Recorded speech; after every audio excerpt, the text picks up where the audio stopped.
Kita mulai. Insya Allah bisa, Ustaz.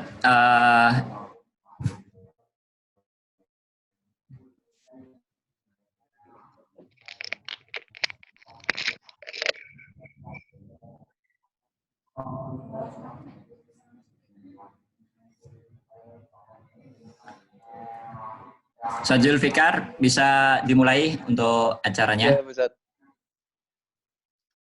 Bismillahirrahmanirrahim. Assalamualaikum warahmatullahi wabarakatuh.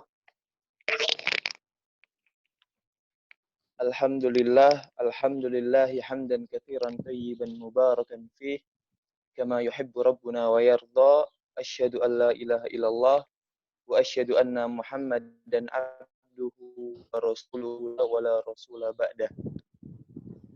Yang pertama-tama, marilah kita selalu memanjatkan puja dan puji syukur hadirat Allah Subhanahu wa taala yang telah banyak memberikan kita nikmat berupa kesempatan dan juga kesehatan sehingga kita masih diberikan waktu untuk berkumpul melakukan diskusi online ini tanpa suatu halangan apapun. Tak lupa salawat serta salam semoga tetap tercurah kepada junjungan kita, Nabi besar kita, suri tauladan kita, Nabi Muhammad Sallallahu Alaihi Wasallam, yang kelak kita tunggu syafaatnya di hari.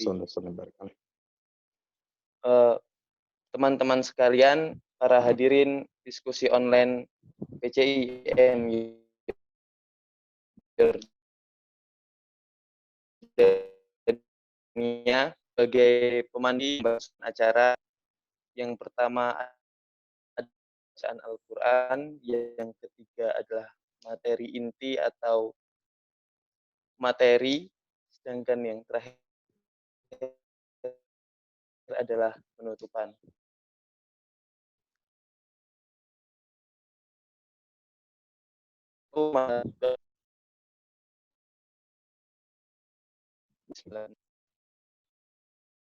Dua, yaitu saudara kita Al-Ustadz Iqbar Rahmadanya, kami persilahkan.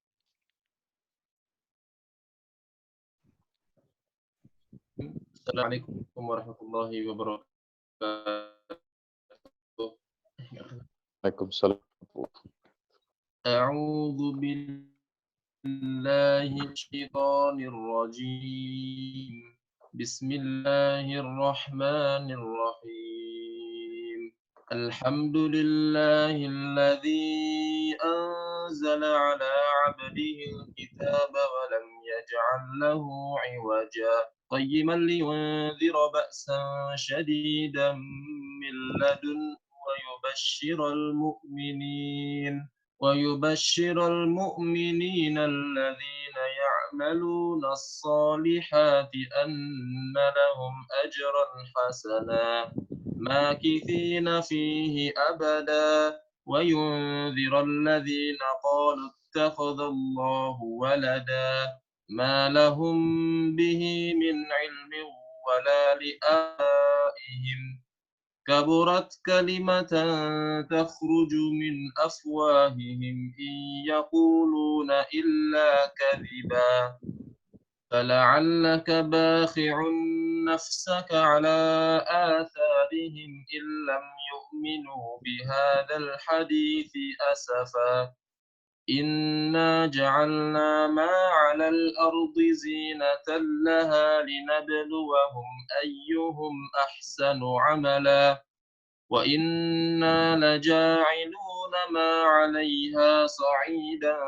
جرزا أم حسبت أن أصحاب الكهف والرقيم كانوا من آياتنا عجبا إذ أوى الفتية إلى الكهف فقالوا ربنا آتنا من لدنك رحمة وهيئ لنا من أمرنا رشدا فضربنا على آذانهم في الكهف سنين عددا ثم بعثناهم لنعلم أي الحزبين أحصى لما لبثوا أمدا نحن نقص عليك نبأهم بالحق إنهم فتية آمنوا بربهم وزدناهم هدى وربطنا على قلوبهم إذ قاموا فقالوا ربنا رب السماوات والأرض لن ندعو من دونه إلها لقد قلنا إذا شططا هؤلاء قوم اتخذوا من دونه آلهة لولا يأتون عليهم بسلطان بين فمن أظلم ممن افترى على الله كذبا صدق الله العظيم اللهم ارحمنا بالقرآن السلام عليكم ورحمة الله وبركاته. Waalaikumsalam warahmatullahi wabarakatuh. Jazakumullah khairan kepada Al-Ustadz Iqbal Rahmatullah. Semoga dengan dilantunkan ayat suci tadi dapat memberikan kelancaran pada acara kali ini. Masuk kepada acara inti, yaitu materi yang akan disampaikan oleh Ustadz Fahmi Salim Zubair. Untuk sekedar informasi, bertindak sebagai moderator Al-Ustadz Nafid Firdaus, salah satu lulusan Yarmouk University di bidang ekonomi Islam. Kepada moderator Al-Ustadz Nafid Firdaus, kepadanya kami persilahkan.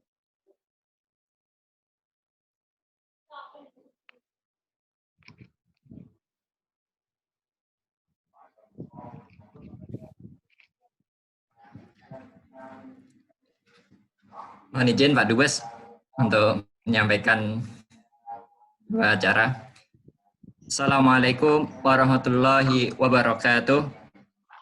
Waalaikumsalam warahmatullahi wabarakatuh. Terima kasih atas waktunya kepada Ustadz Zulfikar yang telah memberikan untuk saya sebagai moderator pada acara malam dan sore waktu Yordan. Yang terhormat Bapak Andi Rahmianto untuk Kerajaan Jordania merangkap yang berkenan hadir bersama kita, dan yang terhormat kepada Ustadz Fahmi Salim MA yang telah berkenan meluangkan waktunya untuk berbagi ilmu juga dengan kita, dan tak lupa kepada Bapak KBRI Aman yang ikut bersama kita, dan juga kepada kawan-kawan, rekan-rekan, dan saudara-saudara saya yang ikut serta, baik dari PCIM maupun dari PCINU, ataupun dari mahasiswa Indonesia di Yordan, dan juga para pendengar yang ada di Indonesia.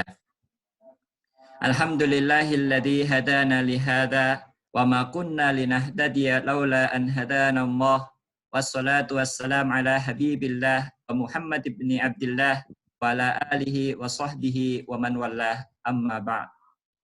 Para hadirin yang berbahagia, dunia saat ini sedang berjuang melawan virus corona yang telah menjangkiti lebih daripada 4 juta jiwa dan menewaskan daripada 280.000.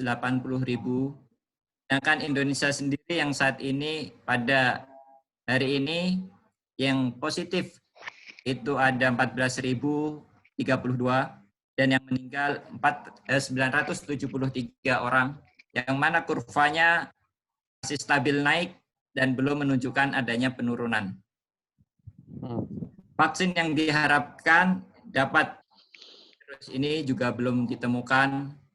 Berbagai upaya dilakukan untuk mengurangi penyebaran virus ini.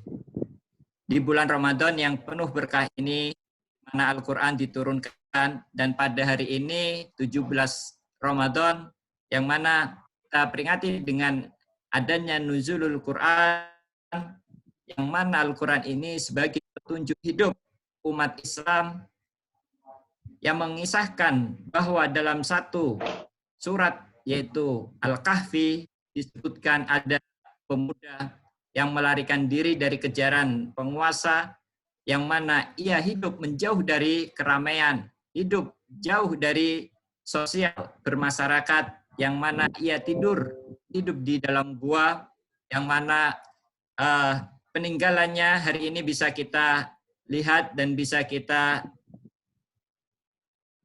kunjungi, yang ada di Yordan, di Abu Alanda, di Amman.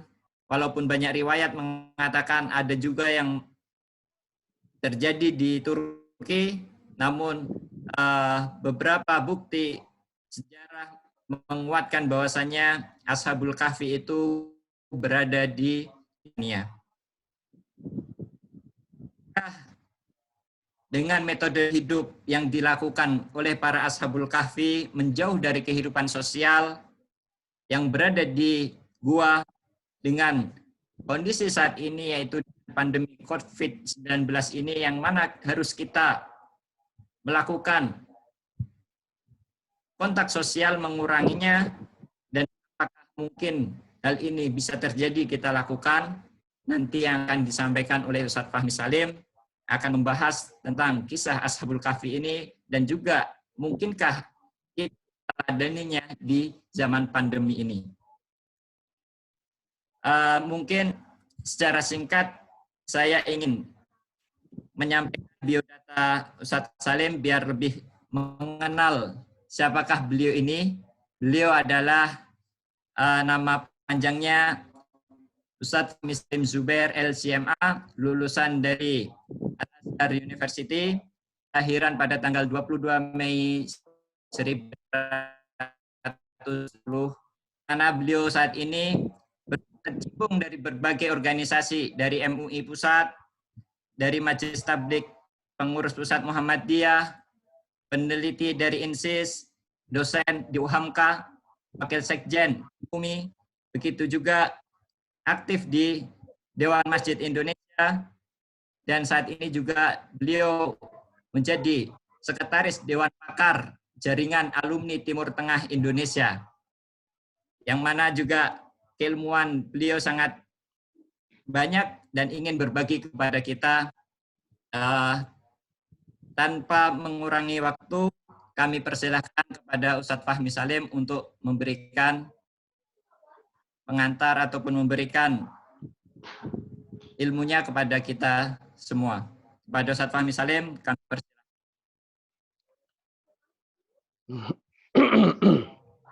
Bismillahirrahmanirrahim. Alhamdulillahi Rabbil Alamin. Wa usalli wa usallim ala Rasulillah Muhammad ibn Abdullah alladhi arsalahu Allahu rahmatan lil alamin wa basyarahu hadiyan wa da'iyan ila Allah bi'idhnihi wa sirajan munira. Allahumma salli wa sallim wa barik ala Sayyidina Muhammad wa ala alihi wa sahbihi ajma'in. Subhanaka la ilma lana illa ma 'allamtana innaka antal alimul hakim.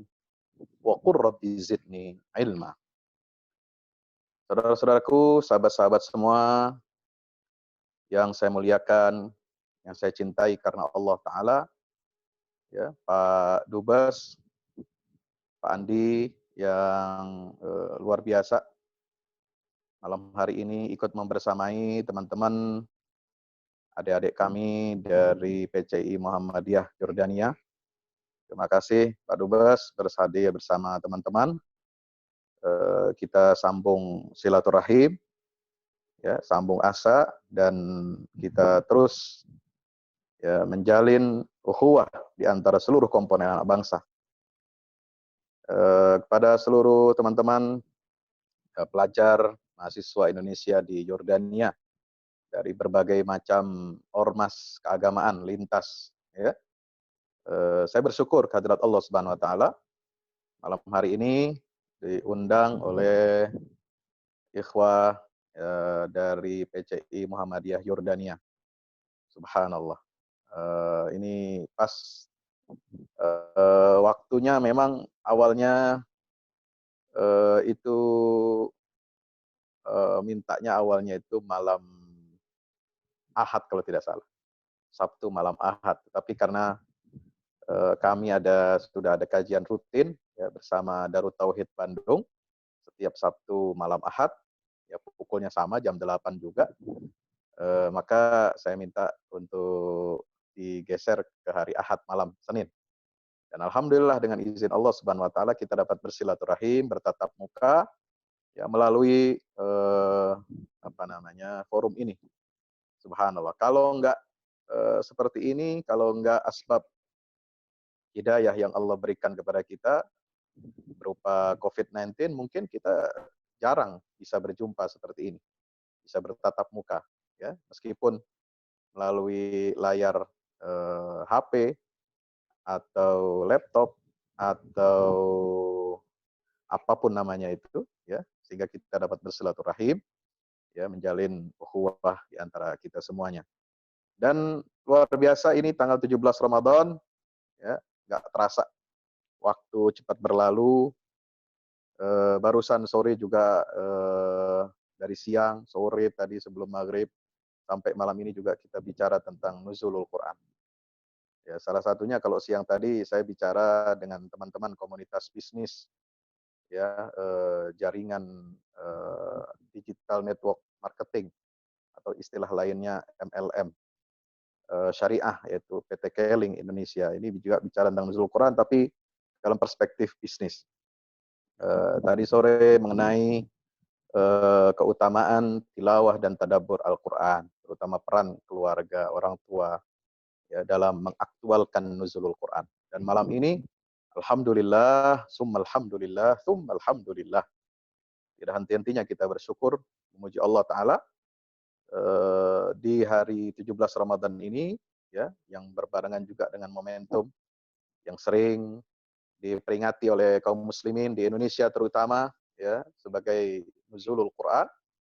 Kita dapat berjumpa, ya membahas tentang Ashabul Kahfi. Subhanallah, ya Ashabul Kahfi, ya saya tidak tahu motifnya apa, tapi barangkali seperti yang tadi disampaikan saudara moderator, barangkali karena lokasi gua Ashabul Kahfi ini ya itu berada di negeri Yordania, ya meskipun ada di tempat lain juga ada yang mengklaim, tetapi memang tidak semasyhur, tidak sepopuler apa yang ada kita saksikan di Yordania ini. Alhamdulillah saya sempat sekali ya sudah ke sana membawa jamaah umroh plus Aqsa. Ya, Pak Dubes, cuma saya mohon maaf waktu itu nggak sempat mampir ke KBRI Aman. Hanya ada staf KBRI Aman waktu itu adik saya juga, suami istri, dulu aktif di PCI Muhammadiyah Mesir, ya. Mas siapa itu? Allahumma shalli ala Muhammad. Jalal atau siapa namanya ya? Jalil. Abdul Jalil Jalil. Ria. Ya. Mbak Ria ya.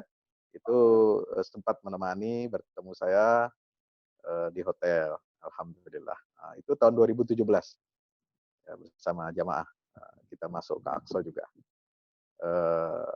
Dan ini luar biasa ya. Kita mengkaji Ashabul Kahfi.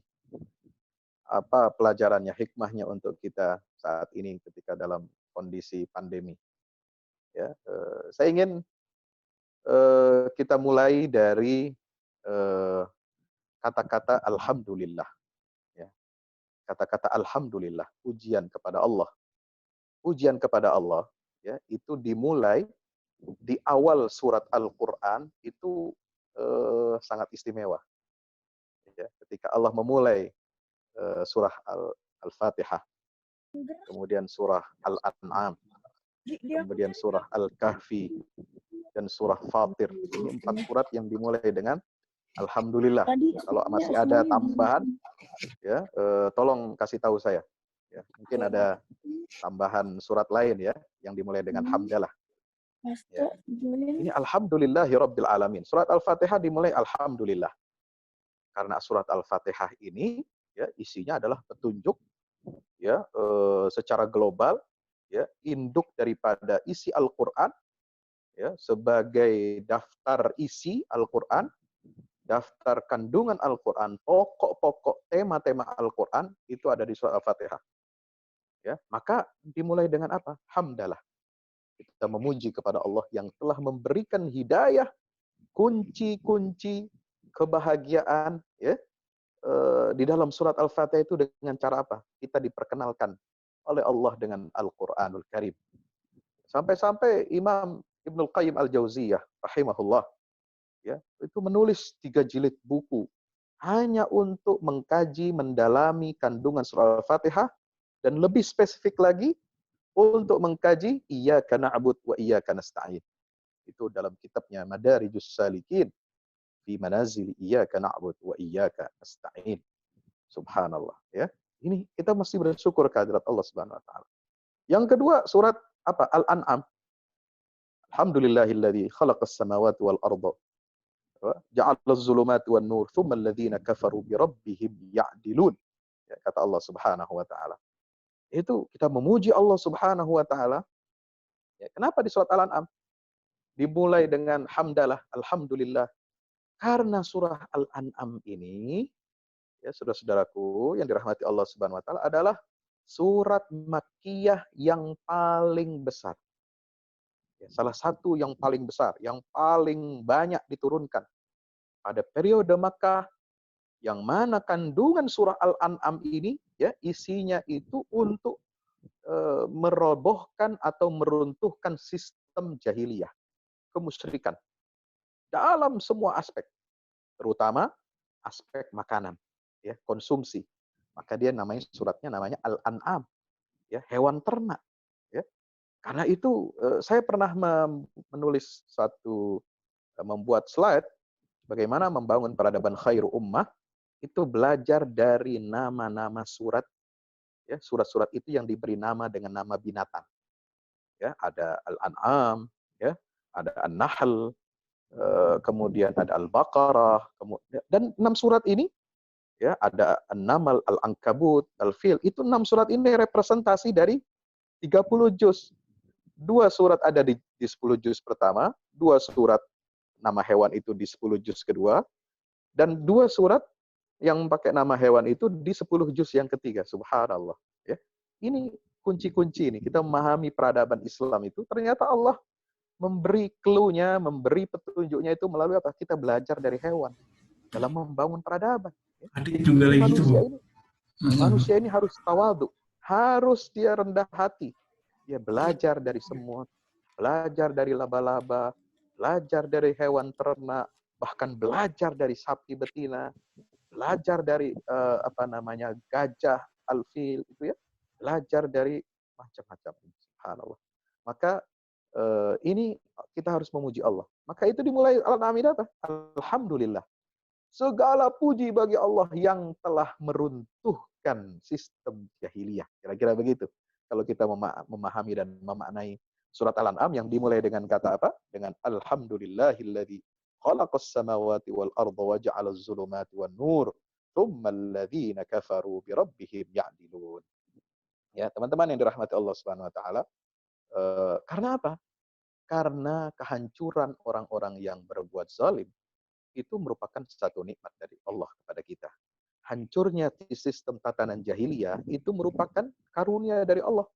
Makanya dalam ayat yang lain ya, kata-kata alhamdulillah ini dipakai untuk apa?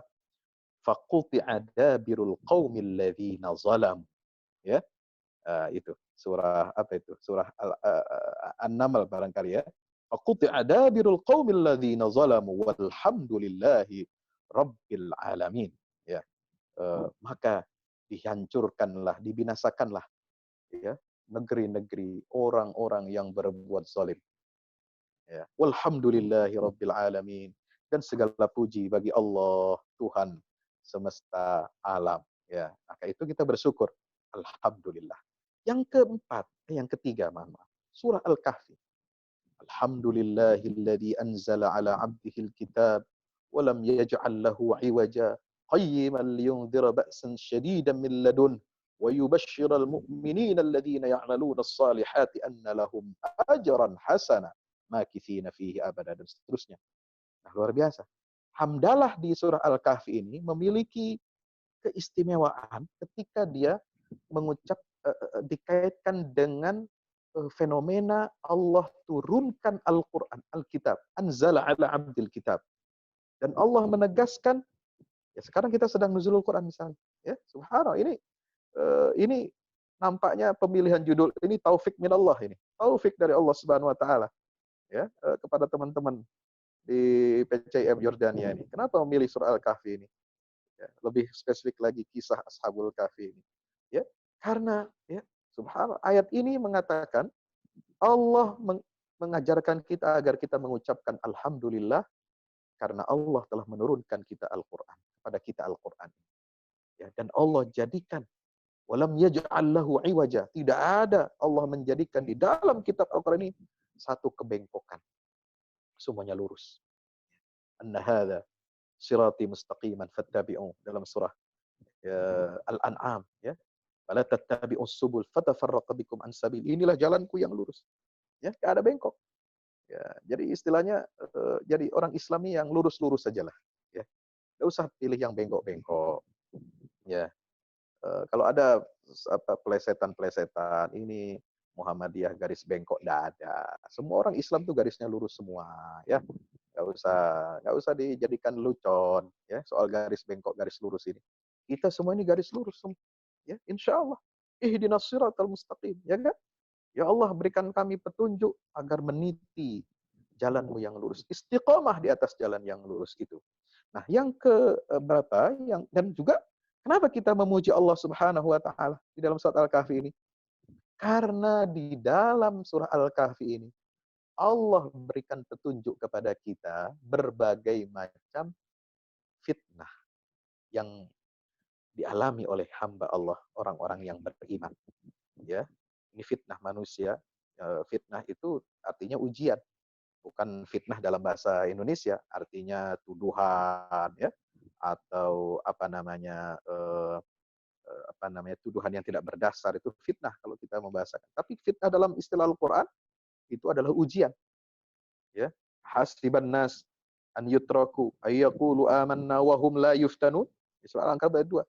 Walaqad fatanna alladziina min qablihim fala ya'lamanna Allahu alladziina shadaqu wa la ya'lamanna al-kadzibin. Ya, orang kalau sudah mengatakan beriman, tidak mungkin dibiarkan oleh Allah dia tidak dapat ujian dari Allah. Pasti diuji oleh Allah.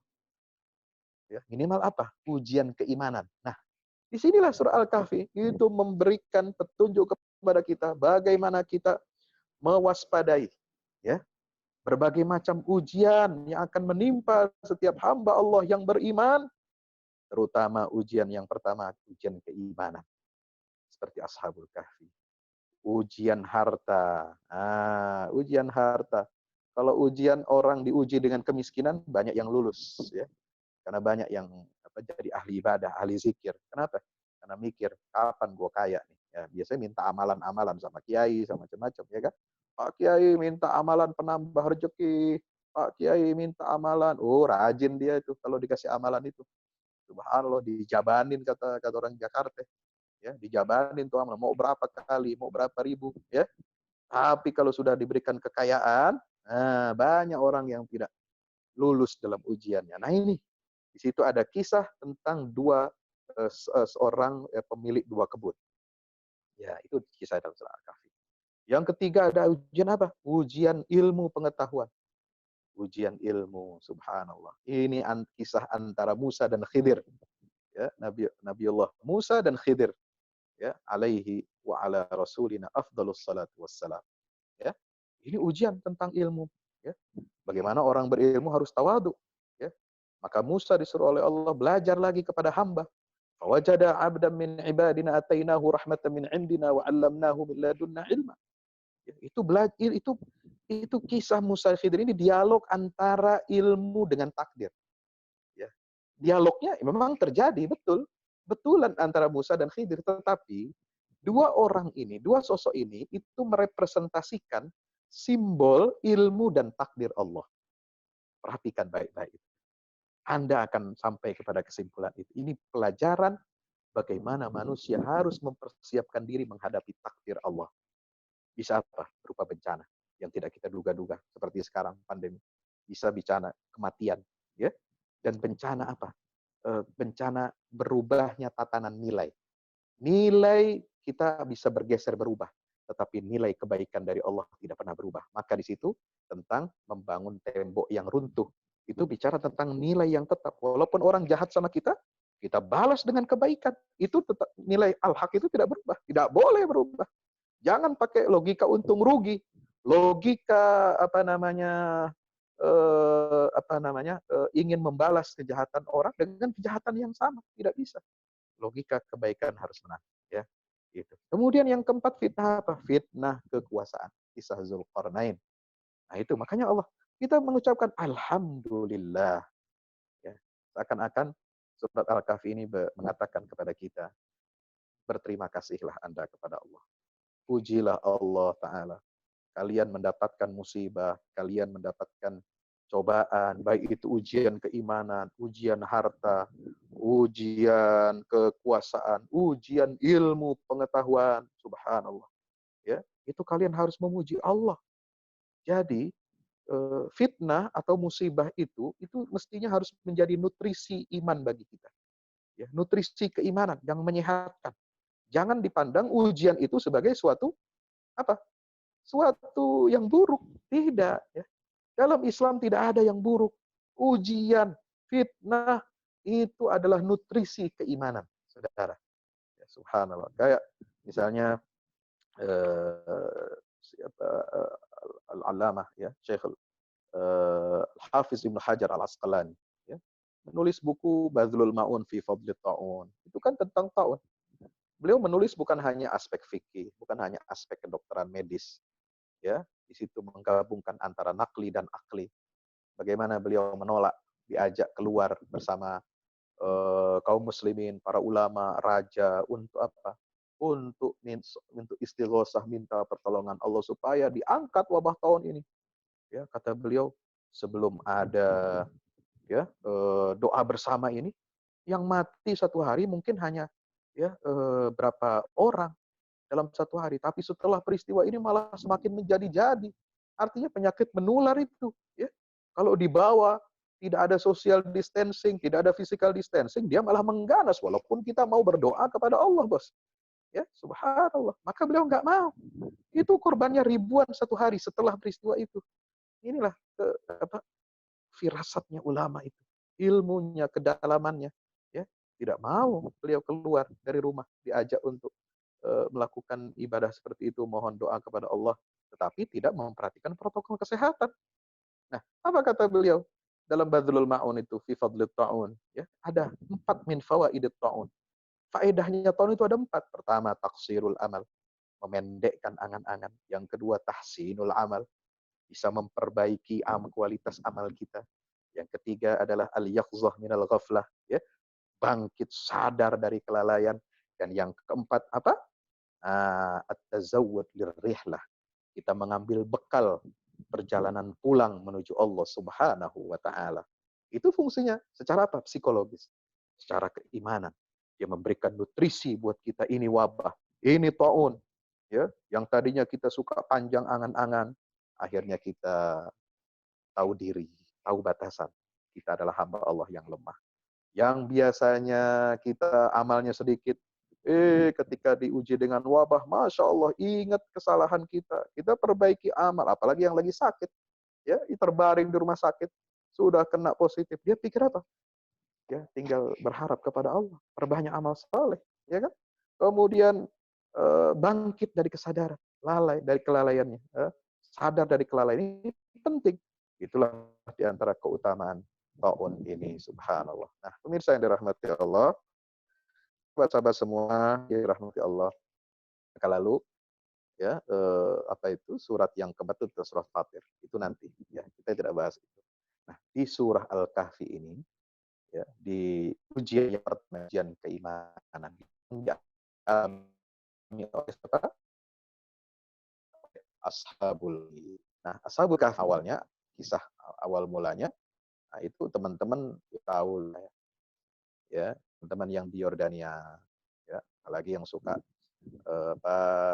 guide ya. Tapi sekarang ini Pak Dubes nampaknya travel kita ini sedang lesu semua, ya, tidak ada orang bepergian.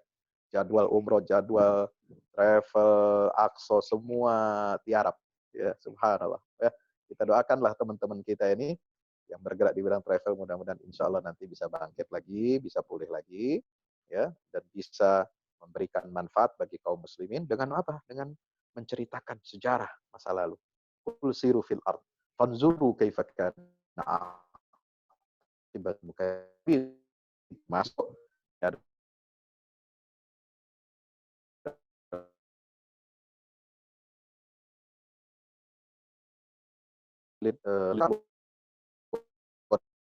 Romawi Timur, ya. Maka sebenarnya negeri Syam itu kan dulu bagian dari Romawi Timur. Makanya kenapa ada perang Tabuk ya di sana. Kemudian ada apa itu perang melawan Romawi itu kalau tidak salah ada 2 kali di wilayah Syam ya di zaman Rasulullah SAW. Ya, Mu'tah dan Tabuk itu di wilayah negeri Syam. Itu basis Romawi Timur. Dan itu adalah pangkalan militernya mereka. Ya, pusatnya di Romawi Timur itu di mana? Konstantinopel. Tapi pangkalan militernya ya, ketika mereka perang dingin ya, konfrontasi dengan Persia, Kaisaran Persia yang ada di Iran sekarang itu basis pangkalan militer mereka ini menjadikan negeri-negeri yang ada di pesisir Laut Mediterania ya, Laut Tengah itu ya, atau Laut Putih kata Al-Bahrul Abyad Al-Mutawassit itu pangkalan militernya Romawi Timur ya. Dan mereka ini adalah pemuda-pemuda ini berasal dari mana? Keluarga-keluarga bangsawan di Romawi Timur itu. Tidak kenal mereka, saling tidak mengenal satu sama lain.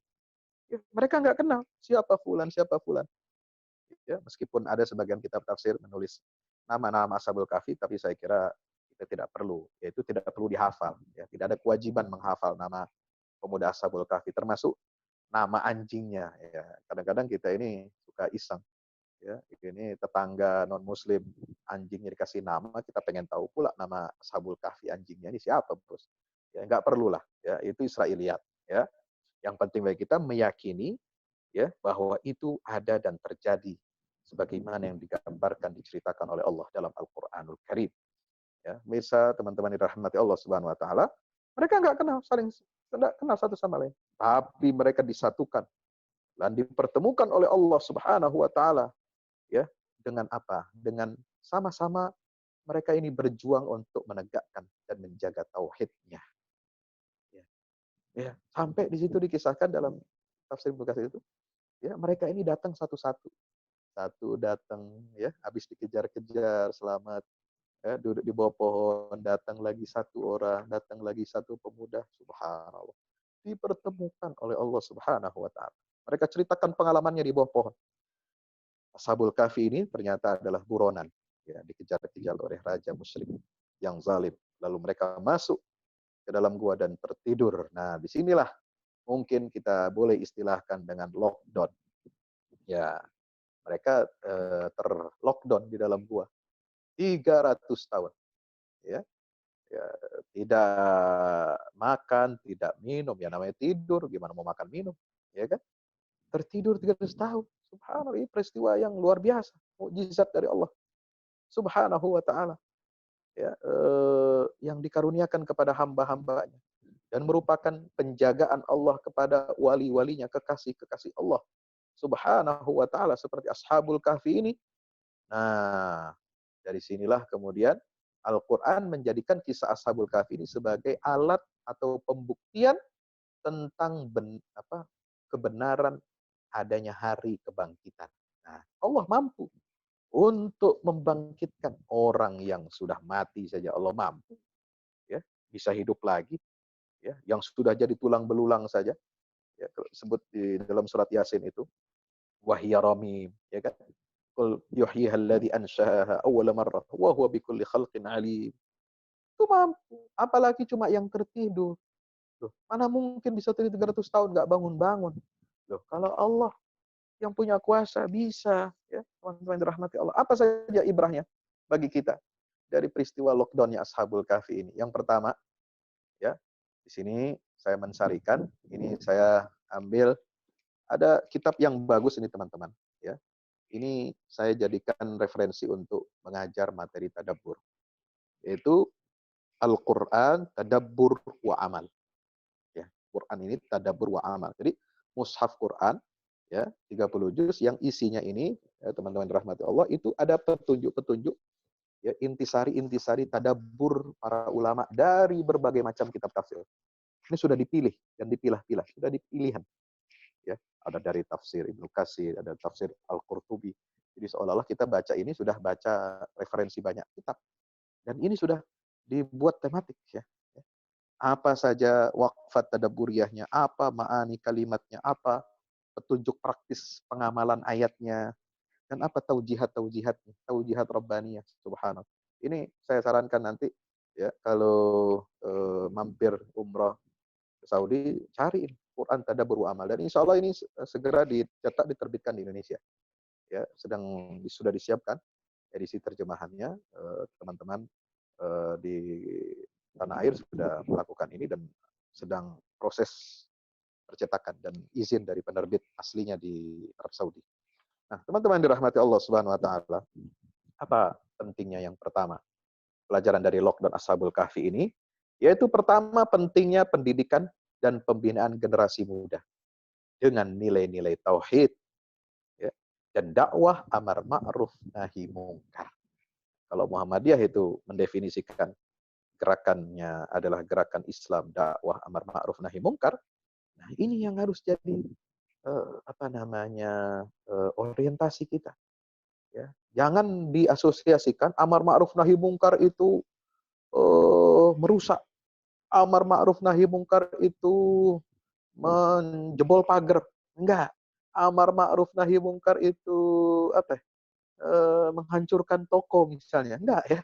Itu gambaran-gambaran lintasan-lintasan yang dibuat oleh media. Kadang-kadang suka lebay. Ya, ada gerakan amar nahi mungkar lalu diasosiasikan seperti itu. Tidak, ya. Amar ma'ruf nahi mungkar dilakukan dengan secara sistematis, dengan cara-cara yang strategis ya, untuk berkhidmat bagi dakwah Islam. Ya. Kalau ada orang orang kafir bisa membangun rumah sakit, kenapa kita tidak bisa umat Islam bikin rumah sakit, melindungi umat dari ya pemurtadan.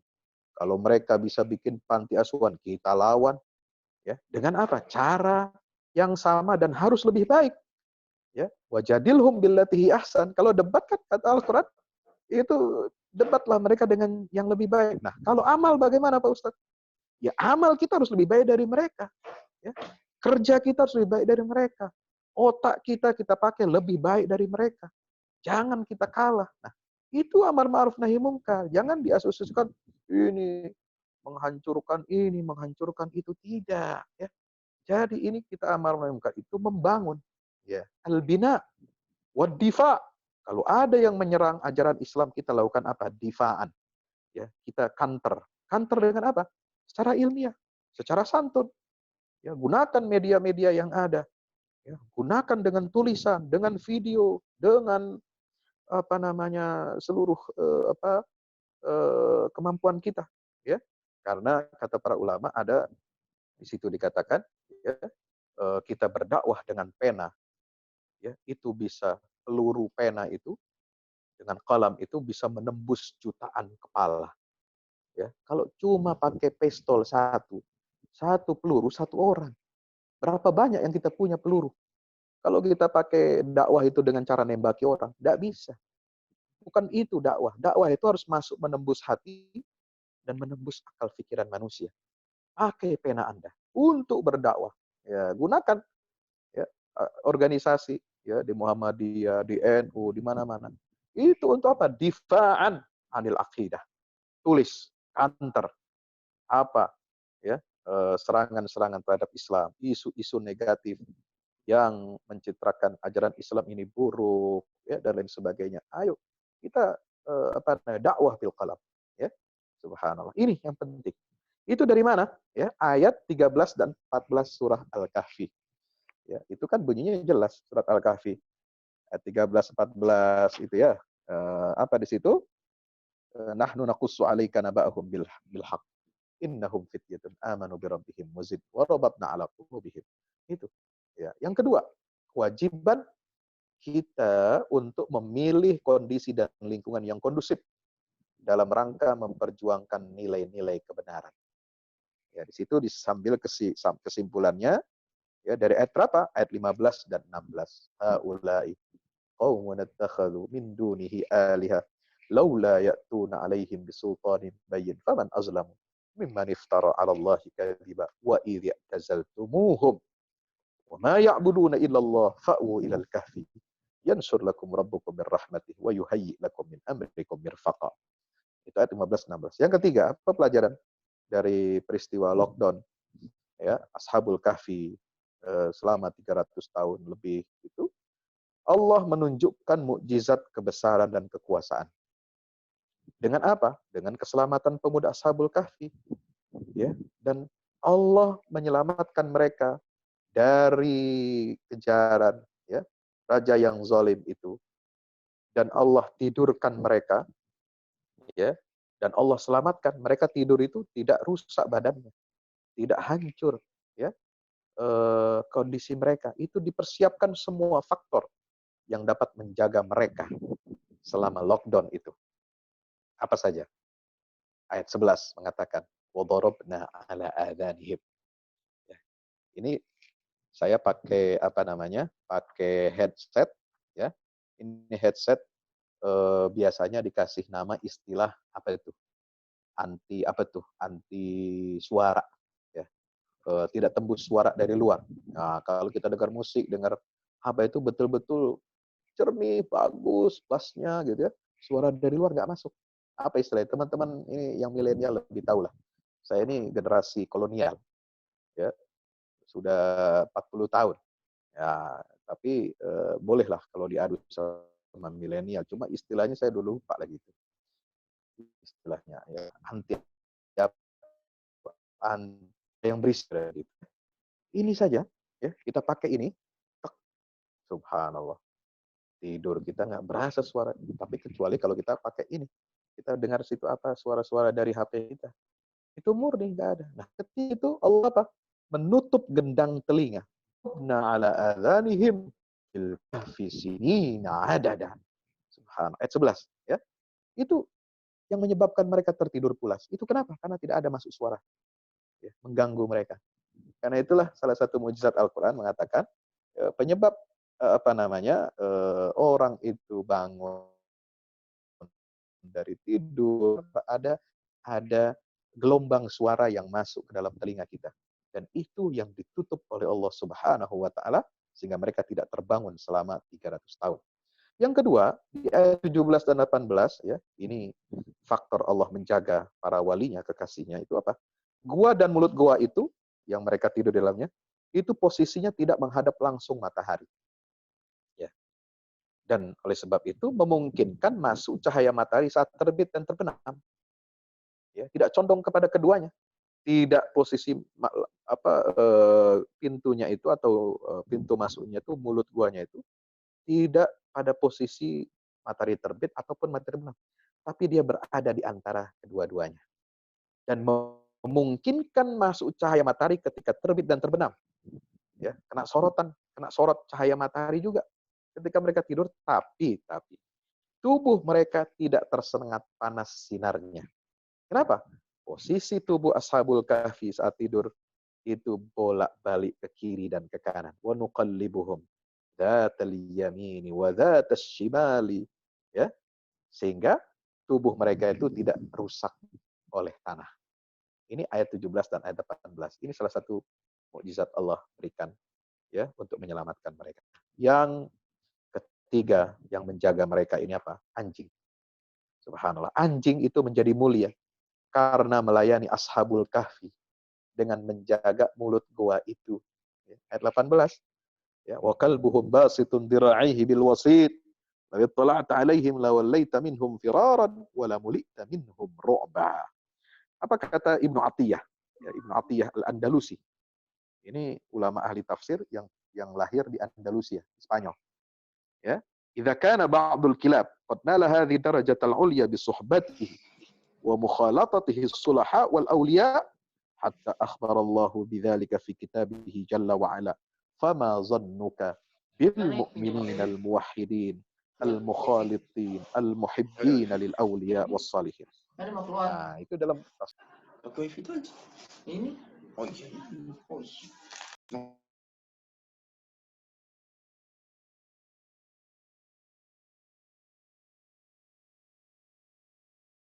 anjing itu melindungi ashabul kahfi di mulut gua itu mendapatkan kemuliaan disebut Allah dalam Al-Qur'an, ya. Dan katanya ada riwayat, ya. Satu-satunya anjing yang nanti masuk surga anjing ashabul kahfi. Konon katanya begitu ya, cuma saya belum menemukan riwayat sumber riwayat itu, ya. Nah, itu saja anjing bisa. Karena apa? Mereka melindungi, menjaga para wali ataupun orang-orang saleh, ya. Dan Allah kabarkan itu di dalam Al-Qur'an. Bagaimana kata Imam Ibnu Atiyah pandangan Anda dengan orang yang beriman, orang yang muwahhidun, yang mentauhidkan Allah, yang mencintai orang-orang saleh dan para kekasih Allah Subhanahu wa taala. Ini disebutkan oleh Imam Qurtubi dalam juz 13 halaman 232, ya. Nah, itu salah satu pelajaran hikmah dari Ashabul Kahfi. Yang keempat apa? Strategi dakwah ini harus kita rahasiakan. Ya, jangan banyak menceritakan rahasia dakwah kepada halayak umum, terutama ketika merebak kemungkaran dan kemunafikan. Ya, ini tadabbur dari ayat 19 dan 20. Ya. Saudara yang dirahmati Allah Subhanahu wa taala, ketika Allah Subhanahu wa taala berfirman, di situ apa ayatnya? Wal yatalattaf wala yush'iranna bikum ahada. Ya, hendaklah, ya, orang yang kita utus ini keluar untuk cari makan itu apa? Dia berhati-hati, ya. Setengah sembunyi-sembunyi atau diam-diam. Jangan menimbulkan gerakan yang mengundang perhatian umum, ya.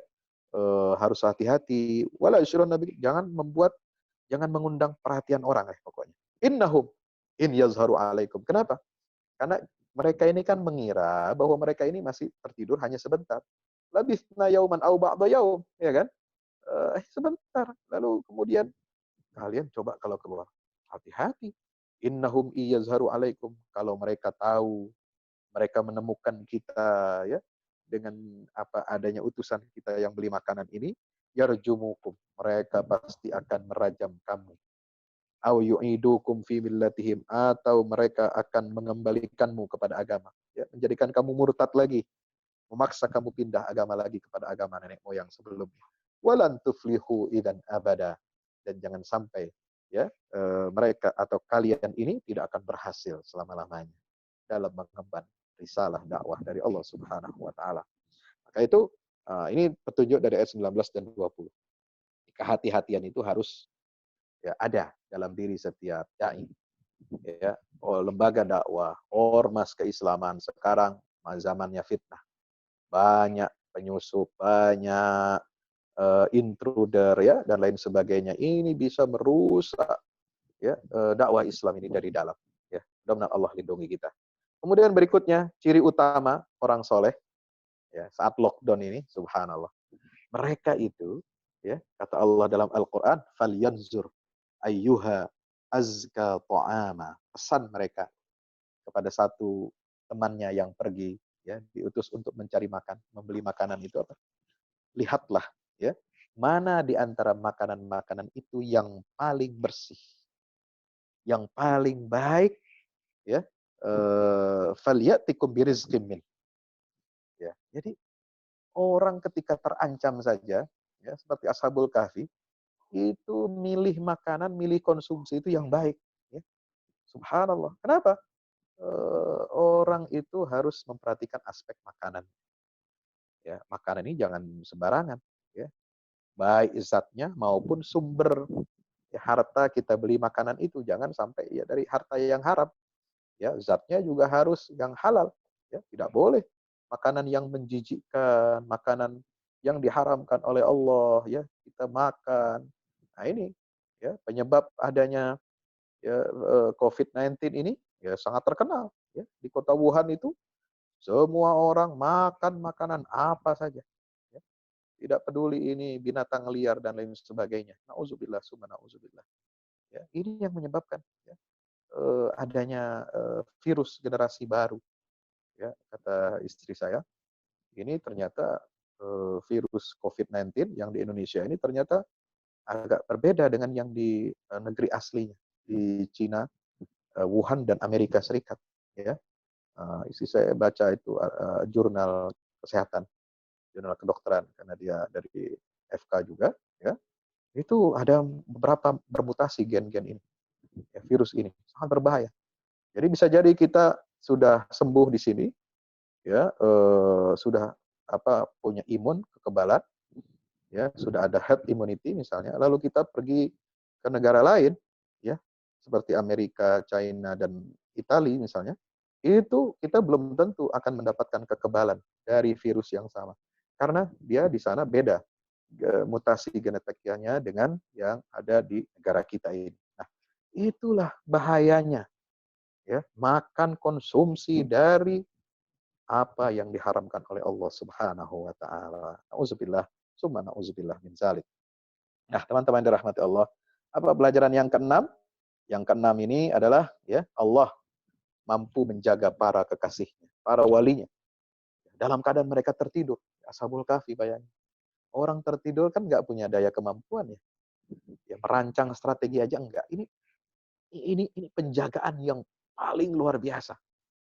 Ya, ini maha lembutnya Allah, maha perkasanya Allah menjaga hamba yang tidur. Coba bayangkan, tidur aja dijaga. Dia nggak berpikir ketika tidur.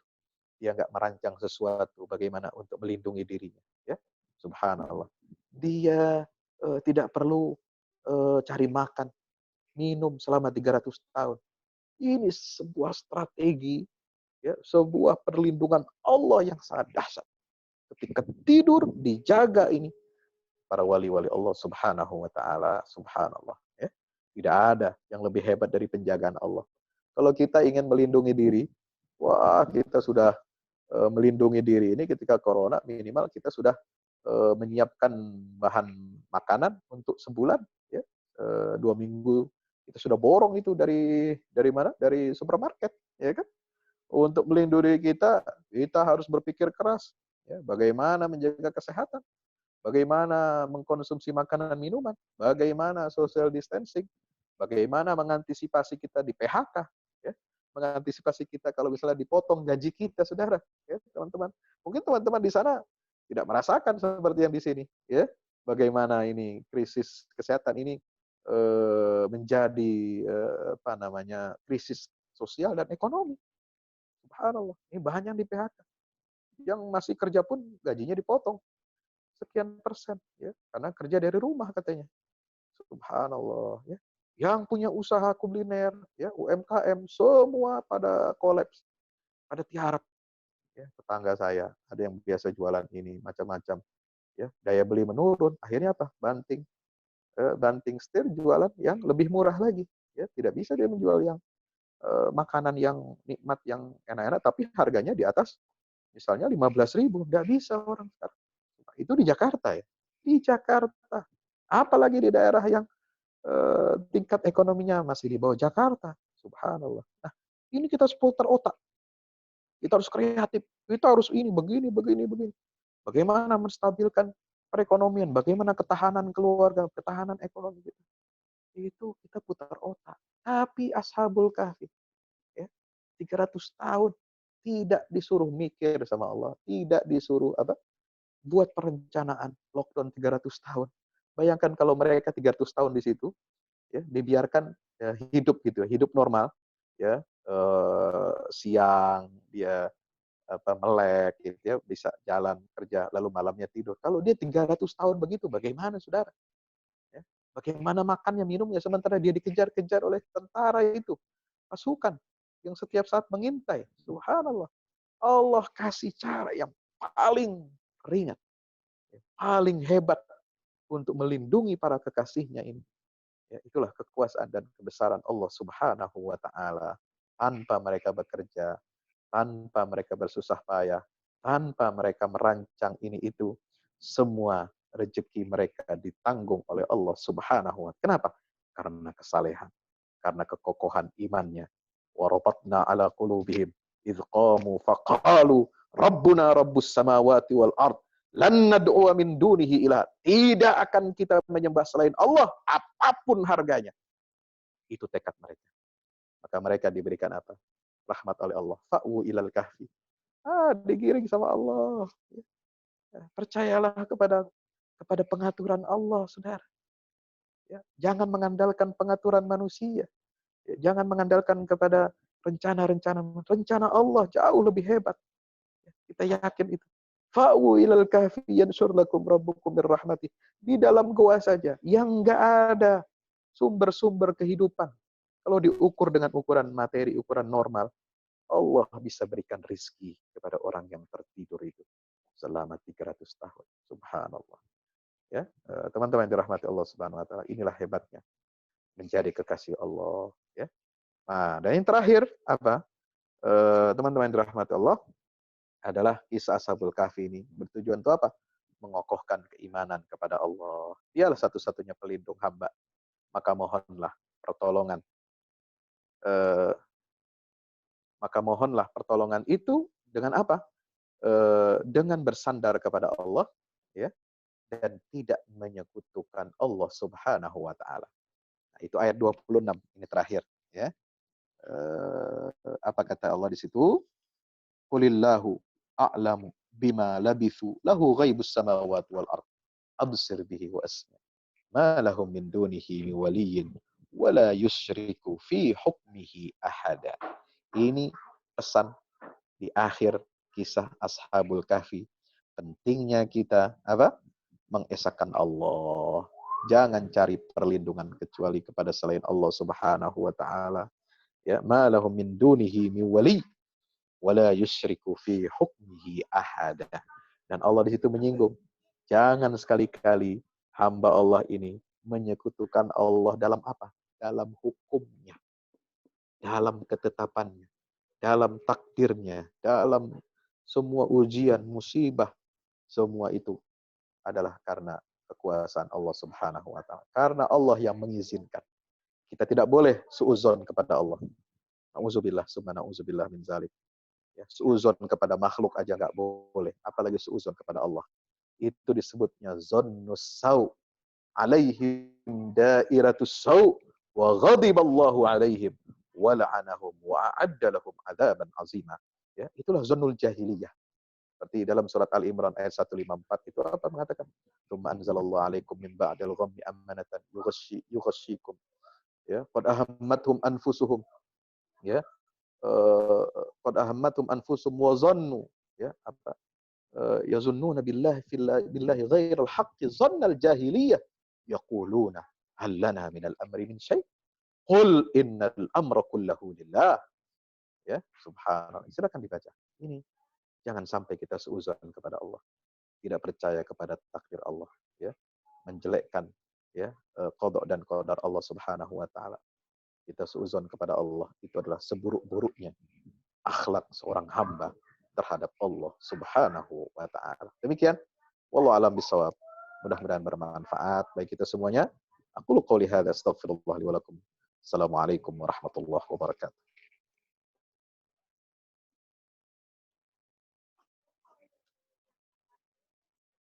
Waalaikumsalam warahmatullahi wabarakatuh. Kami ucapkan banyak terima kasih kepada Ustadz Fahmi atas wejangan ataupun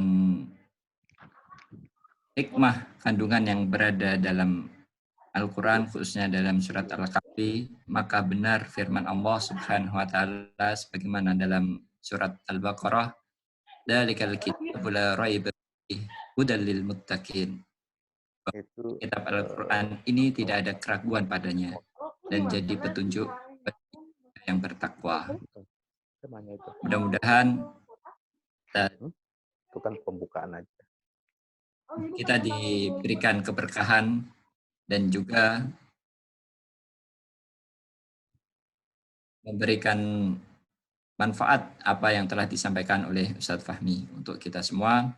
Dan berikutnya yaitu kami meminta kepada Ayahanda Bapak Andi Rahmianto untuk memberikan beberapa kisah ataupun pengalaman beliau yang mana berada di dalam wilayah Bumi Syam yang penuh keberkahan dan terutama adanya kisah Ashabul Kahfi ini untuk menambah wawasan kita, menambah keilmuan kita. Kepada Ayahanda Bapak Andi Rahmianto, kami persilahkan. Terima kasih ke Pak Ustadz Miftah, yang saya hormati dan muliakan Pak Ustadz Fahmi Zalim Zuber. Apa kabar Pak Ustadz? Sayang waktu itu kita tidak ketemu. Terima kasih sekali lagi atas pencerahannya Pak Ustadz panjang lebar tentang surat Al-Kahfi dan bagaimana kita bisa mengambil teladan atau pengalaman dari peristiwa 7 pemuda yang pada prinsipnya pada waktu itu sedang melarikan diri begitu dari fitnah kejaran rezim jahiliyah pada waktu itu. Saya mungkin tidak banyak yang ingin saya sampaikan.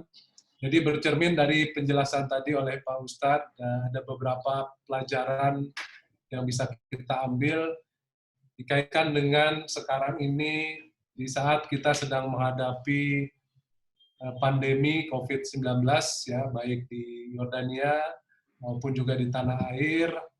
Mungkin bukan bermaksud membanding-bandingkan, namun faktanya kalau kita lihat pengalaman pemerintah setempat di sini di Yordania dalam menangani penyebaran virus, ya, pandemi COVID-19 sejauh ini relatif bisa dikendalikan, ya, secara umum karena kasus-kasus yang dilaporkan sejauh ini baru sekitar 500, belum sampai 600 kasus, dan hanya 9 orang sejauh ini yang dinyatakan meninggal, ya, karena virus corona ini. Yang ingin saya sampaikan, keberhasilan sejauh ini, keberhasilan pemerintah Jordania, antara lain juga selain kebijakan yang cepat dilakukan dan tepat, Pak Ustadz, tapi juga didukung oleh kepatuhan dan kedisiplinan rakyat Yordania terhadap semua kebijakan, imbauan, dan anjuran yang sudah disampaikan oleh pemerintah. Nah, apakah ini juga sebagian rakyat Yordania juga telah belajar dari pengalaman bagaimana pada waktu itu 7 pemuda, ya, ditidurkan 309 tahun, di lockdown, sudah mengalami social distancing selama 309 tahun, begitu kurang lebih. Nah, namun Pak Ustadz, sayangnya misalnya di tanah air dari berita-berita yang kita ikuti dari sini, pemerintah saat ini masih mengalami banyak kesulitan terkait dengan penanganan penyebaran virus corona di tanah air. Karena tadi sudah disampaikan oleh moderator, ya, hari ke hari selama beberapa hari terakhir ini aja terjadi peningkatan yang cukup signifikan, ya, 300-400 kasus baru. Padahal itu tadi yang disampaikan oleh Pak Ustadz, sebetulnya apakah ini karena, ya, sebagian dari masyarakat kita yang notabene mayoritas Muslim di tanah air yang masih belum bisa mengambil pelajaran bahwa apa yang terjadi sekarang ini tadi disampaikan oleh Pak Ustadz adalah ujian, ya, ujian keimanan, ujian kesabaran kita, ujian kehati-hatian kita, ujian juga bagaimana kita harus berperilaku menjaga kesehatan begitu. Tapi faktanya di tanah air meskipun sudah ada kebijakan pemerintah PSBB, ya tidak boleh mudik, jaga jarak dan sebagainya, ternyata masih banyak warga kita, masyarakat kita di berbagai daerah yang istilahnya kalau bahasa Jakartanya Pak Ustadz ngeyel gitu, ya. Sudah jelas kebijakan pemerintah, anjuran himbauan pemerintah, meskipun tidak menggunakan istilah lockdown, istilahnya PSBB, tapi sebetulnya kalau belajar dari pengalaman pemuda-pemuda itu, sebetulnya sudah jelas bahwa inilah ujian yang sedang kita hadapi. Ya. Namun itu tadi Pak Ustadz, saya tidak tahu apakah memang sebagian, saya katakan sebagian warga kita masih belum paham mengenai teladan dari para pemuda, 7 pemuda yang pada waktu itu selama 309 tahun di lockdown ya oleh Allah Subhanahu wa taala. Jadi sebetulnya Al-Qur'an sudah memberikan contoh dan teladan buat kita semua, khususnya kita sebagai umat muslim. Jadi moga-moga apa yang tadi disampaikan oleh Pak Ustadz juga didengar oleh saudara-saudara kita di tanah air, khususnya yang itu tadi yang masih ngeyel-ngeyel. Berusaha mencari celah, ya nggak boleh mudik, ngumpet-ngumpet, ya kan, mau pulang kampung gitu. Padahal sudah jelas bahaya yang akan dihadapi jika sampai terpapar oleh virus yang mematikan ini. Itu saja Pak Ustadz. Sekali lagi terima kasih. Saya tunggu kunjungan berikutnya dengan jamaah ke tanah suci Palestina dan juga negeri para nabi Yordania. Terima kasih. Assalamualaikum warahmatullahi wabarakatuh.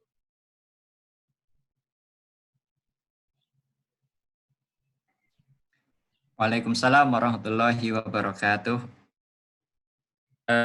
Untuk berikutnya kami akan membuka beberapa pertanyaan. Dari awal ada beberapa orang yang ingin bertanya.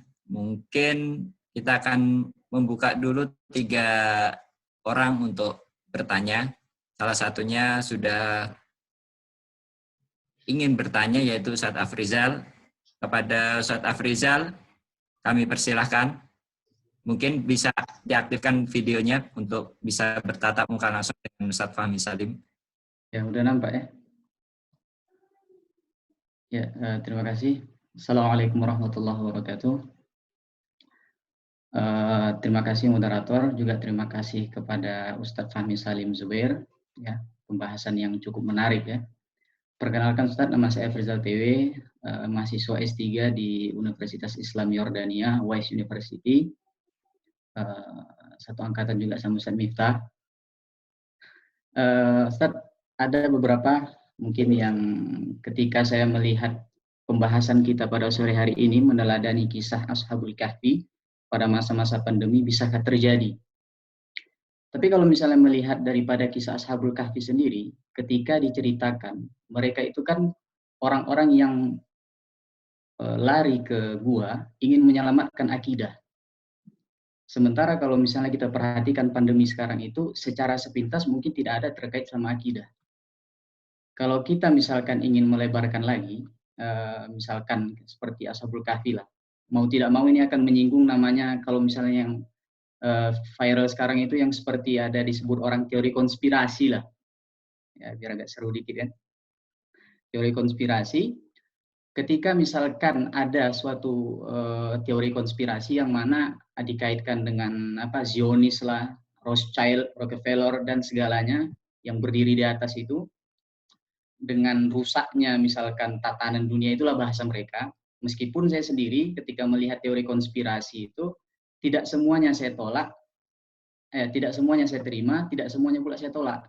Karena hal-hal yang diungkapkan di situ adalah sesuatu yang tidak saya dapatkan di sekolah.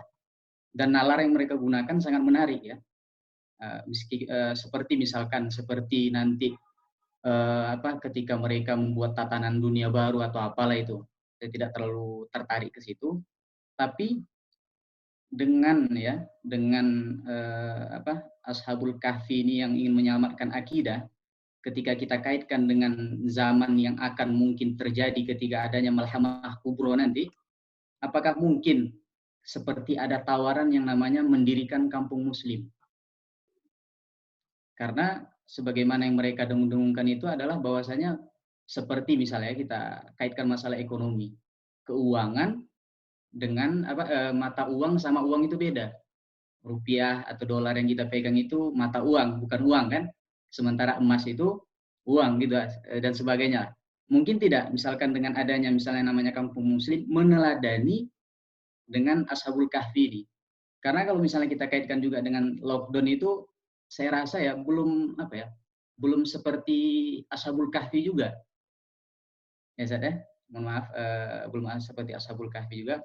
Kemudian, nah itu yang pertama. Kemudian yang kedua Zat, ketika ayat di Ashabul Kahfi, di surah Al-Kahfi menyatakan lawit tala'ta alaihim lawallaita minhum firara walamulita minhum ru'ba. Yang menjadi pertanyaan saya di sini Zat, ketika Allah menjelaskan di situ bahwasanya ya Muhammad, ketika kamu menyaksikan mereka, niscaya kamu akan berpaling, lari, dan ada rasa takut. Pertanyaan saya ini, apa yang menjadikan Allah menjelaskan seperti itu, adanya rasa takut ketika melihat Ashabul Kahfi tertidur? Kalau kita misalnya melihat orang tidur, nggak takut kita. Bahkan kalau ada yang ngorok, kita videokan kan, kita rekam gitu kan. Nah, jadi apa yang menjadikan ada dijelaskan Allah di situ seperti itu, Ustaz? Mohon maaf kalau ada yang salah. Syukran, Ustaz. Assalamualaikum warahmatullahi wabarakatuh.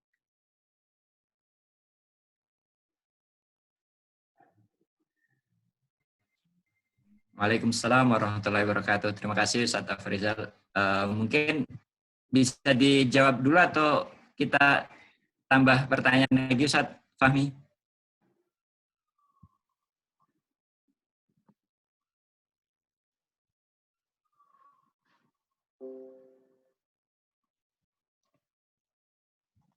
Nggak hidup suaranya, Ustaz. Nah, belum Oh. dihidupkan sama moderator. Sepertinya masih Saya lupa dia. Oh iya. Tidak di unmute saya. Oh. Jadi begini, bicara tentang teori konspirasi, ya. Oh ya. Sekarang bukan saatnya kita membahas itu. Sekarang langkah yang paling mendesak, yang prioritas itu adalah menyelamatkan nyawa. Ya, ini virus ini fakta, ya. Orang mati juga fakta. Orang terinfeksi fakta di seluruh dunia. Tadi datanya sudah disebutkan jutaan orang, ratusan ribu yang sudah mati di seluruh dunia. Jadi fakta-fakta ini harus kita hadapi terlebih dahulu. Ya, orang yang ulil albab itu jangan lari dari fakta, jangan lari dari realitas.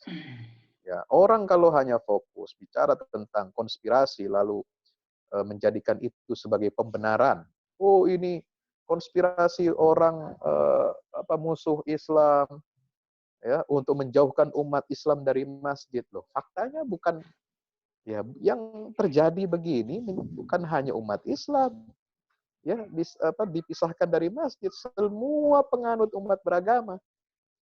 Ya, kalau dibilang ini konspirasi Yahudi, Yahudi juga kena, ya, mereka kena.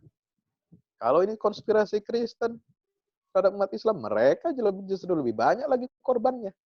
Ya, pendeta-pendeta di Italia, ya, di Vatikan, di mana-mana itu banyak yang jadi korban, ya, ketika melakukan pemberian pemberkatan kepada jemaat, ya. Di Lembang, ya, itu korbannya pendeta, bos. Ya, ini nggak bisa disebut konspirasi terhadap kaum muslimin karena mereka justru lebih banyak korbannya. Ya, nah, kita kadang ini emosional, ya, mengatakan bahwa ini konspirasi. Ya, oke, kita boleh cari tahu itu nanti. Silahkan dicari. Ya, siapa di sini yang ahli konspirasi? Saya pun bukan ahlinya gitu ya. Soal bagaimana tatanan dunia baru, segala macam, Dajjal, ya enggak usah jauh-jauh lah. Dajjal itu ada di mana-mana. Ya, Dajjal kecil sebelum Dajjal asli keluar nanti itu sudah ada. Makanya Allah peringatkan, ya, Itu fitnah keimanan, fitnah harta, fitnah ilmu, dan fitnah kekuasaan. Itu adalah dajjal-dajjal kecil sebenarnya. Ya, maka kenapa Rasulullah mengatakan siapa man qara'a ya asra ayatin min suratil kahfi usima minad dajjal, ya kan? Nah, siapa orang yang membaca, dia hafal, kemudian mengamalkan 10 ayat dari surat Al-Kahfi, dia akan terlindungi dari fitnahnya Dajjal, ya sebelum Dajjal beneran muncul, ya. Ini Dajjal-Dajjal kekuasaan, Dajjal ilmu, Dajjal yang menghalangi kita dari keimanan kepada Allah, Dajjal yang menguasai harta manusia. Ini juga harus kita hadapi. Jadi kita harus proporsional. Nah, kalau disebutkan mengenai kampung muslim, ya eksklusif isinya orang Islam, saya juga bingung dari mana istilah itu, ya. Sebab di zaman Rasulullah saja, ya, masyarakat Madinah itu masyarakat yang plural. Masyarakat di situ ada Yahudi, ada umat agama lain, dan Rasulullah membuat apa? Mitsaqul Madinah, ya, perjanjian Madinah. Ya, meskipun pada akhirnya Yahudi itu mengalami al-jala, ya, dievakuasi, ya, dalam surat Al-Hasyr, ya, itu Al-Hasyr itu kan artinya di situ bukan Al-Hasyr menggiring manusia di padang mahsyar, tapi menghasar Yahudi keluar dari Jazirah Arab karena mereka melakukan pelanggaran terhadap poin-poin fakta pertahanan bersama kota Madinah, karena mereka terlibat dalam konspirasi, ya, di perang Ahzab. Mereka mendukung kaum musyrikin, ya, tidak membela Rasulullah dan tidak membela umat Islam. Makanya setelah perang Ahzab itu Rasulullah mengirim pasukan kepada Bani Quraiza, Bani Nadir, Bani Qainuqa untuk menghukum mereka. Dan orang-orang Yahudi laki-laki yang sudah dewasa yang angkat senjata sebagai kombatan ini dihukum mati, dieksekusi. Ya, kecuali anak-anak, kaum wanita, orang tua itu dibiarkan tidak dihukum, ya. Mereka dibiarkan hidup dan mereka disuruh apa? Ijla minal Madinah, keluar dari Madinah, bahkan dari Jazirah Arabia, ya. Subhanallah. Itulah maka jadi yang namanya kampung muslim pun sebenarnya tidak harus eksklusif, ya. Kita boleh bertetangga dengan non muslim, kita boleh berbuat baik kepada orang non muslim, kita boleh, kita harus bersifat inklusif dalam apa? Sosial. Tapi dalam akidah eksklusif. Lakum dinukum waliyadin. Tidak boleh ada intervensi, ya, keyakinan, ya. Orang lain tidak boleh intervensi keyakinan kita, tidak kita boleh intervensi terhadap keyakinan mereka. Nah, jadi saya kurang setuju kalau ada istilah kampung muslim yang murni di situ orang Islam besar. Untuk apa? Untuk menghadapi gejala akhir zaman. Gejala akhir zaman kok sampai berpikir membuat kampung eksklusif seperti itu? Tidak begitu, ya.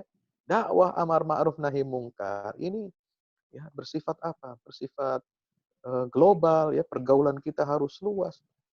Khulafaur Rasyidin saja, subhanallah, mereka perlakukan ahli kitab, mereka perlakukan non-muslim yang berada di wilayah kekuasaan Islam itu, ya, mereka bergaul, ya, berdagang, mereka juga menjaga hak-hak ahlu dhimmah, ya, dan dalam masa keemasan Islam, baik itu Daulah Umayyah, Daulah Abbasiyah, ya, kemudian di Spanyol Bani Umayyah, ya, Umayyah II di Spanyol, Andalusia, kemudian Turki Utsmani di Konstantinopel dari Istanbul sekarang ini, itu mereka peradaban yang kosmopolitan, sangat inklusif dan terbuka, ya, terhadap non-muslim, menampung, memberi perlindungan kepada mereka.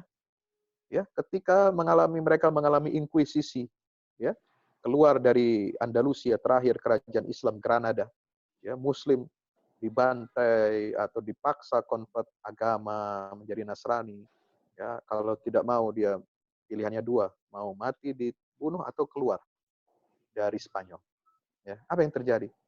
Muslim dan Yahudi sama-sama, ya, diinkuisisi oleh Raja Katolik di sana. Akhirnya apa? Muslim dan Yahudi sama-sama minta perlindungan, cari suaka kemana? Ada yang ke Afrika Utara, ya, Tunisia, di Maroko dan sebagainya itu, sampai Mesir, dan ada yang ke Istanbul, ya, ditampung di sana. Sultan siapa itu? Mehmed Fatih II. Kemudian dilanjutkan Bayazid. Kemudian dilanjutkan siapa Sultan Salim dan Sultan Sulaiman Kanuni itu mengirimkan tentara, pasukan, kapal-kapal untuk menyelamatkan Muslim dari Aksalandia dan juga Yahudi. Mereka eksodus ke Istanbul. Ya, mereka ditempatkan secara terhormat, diberi perlindungan oleh raja-raja, sultan-sultan kaum muslimin. Sampai ada dokter terkenal, filosof dia, Maimonides, ya, dari Andalusia. Dia hijrah ke Mesir, ya, di masa-masa akhir sebelum inkuisisi itu terjadi di abad ke-13, abad 14, itu dia malah di Mesir dia jadi dokter pribadinya Salahuddin Al-Ayyubi. Subhanallah. Dan dia dimakamkan sekarang di Israel. Ada kuburan di Israel. Ya, dia tidak pindah agama Islam. Karena Islam tidak maksa masuk agama. Ya, dia berada di bawah perlindungan kaum muslimin. Dia belajar di tempat riset-risetnya umat Islam, di universitasnya di Cordoba, di Granada, di Mesir, di mana-mana. Ya, dia mendapatkan kemuliaan. Ya. Yahudi yang ada di mana? Di Balkan, Yahudi yang ada di Istanbul, semua mendapatkan posisi, ya, yang terhormat, ya, sebagai seorang warga negara, ya, dari Turki Utsmani. Nah, itu tidak mengurangi kita. Maka tidak ada sejarah dalam sejarah Islam itu umat Islam bersifat eksklusif. Nggak ngerti saya. Kalau misalnya ada Ustadz akhir zaman. Ya. Akhir zaman ini nggak usah lah. Akhir zaman itu nggak usah dibuat panitianya. Ya. Itu panitianya siapa? Jangan orang menyebarkan kemarin 15 Ramadan katanya keluar dukhon. Wah, suara menggelegar. Ketika tidak terjadi kan malu-maluin, Bos. Ya, jadi panitia kiamat sudah gulung tikar nanti. Nggak boleh begitu. Ya, kita ini yang rasional saja. Hadis-hadisnya diperiksa dulu sebelum disebarkan. Jangan bikin malu umat Rasulullah SAW. Ya, ini nggak benar. Nanti bikin lagi panitia apalagi akhir zaman, panitia kampung muslim. Aduh, nggak usah. Kita tidak perlu seperti itu. Panduan kita Quran, Sunnah, ya, membangun masyarakat khairu ummah seperti praktek salafus saleh itu sudah sudah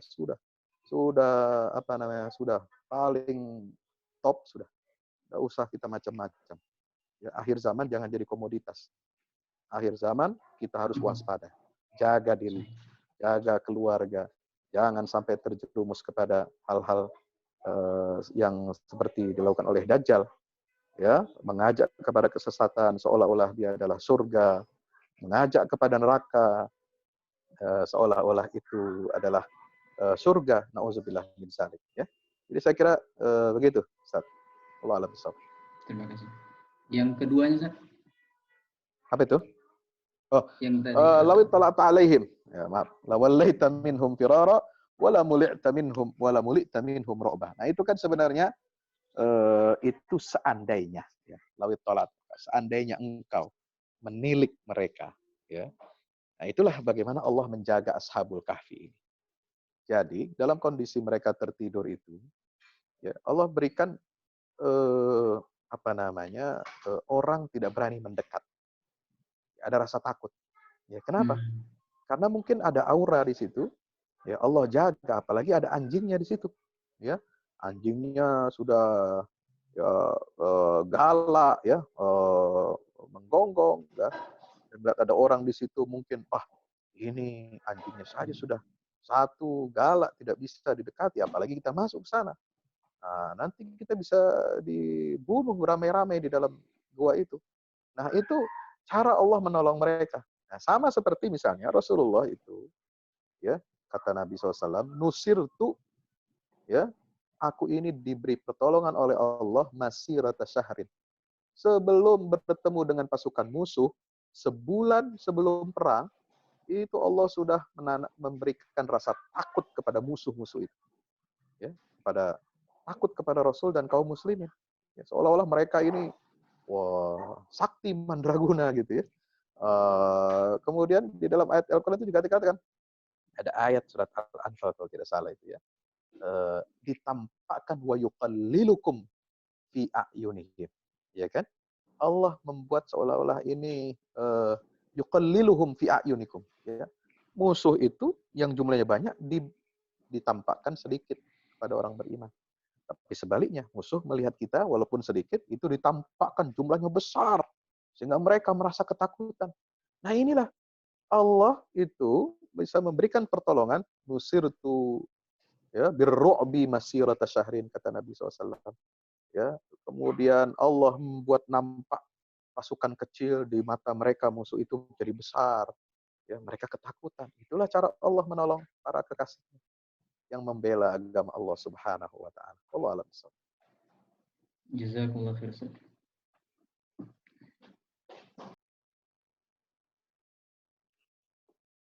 Ya, silakan. Masya Allah, penjelasan yang panjang lebar, Ustaz Fahmi. Kami persilahkan kepada kawan-kawan, Bapak Ibu, dan jamaah yang lainnya. Apakah ada yang ingin bertanya dan ingin menyampaikan sesuatu juga? Kami persilahkan.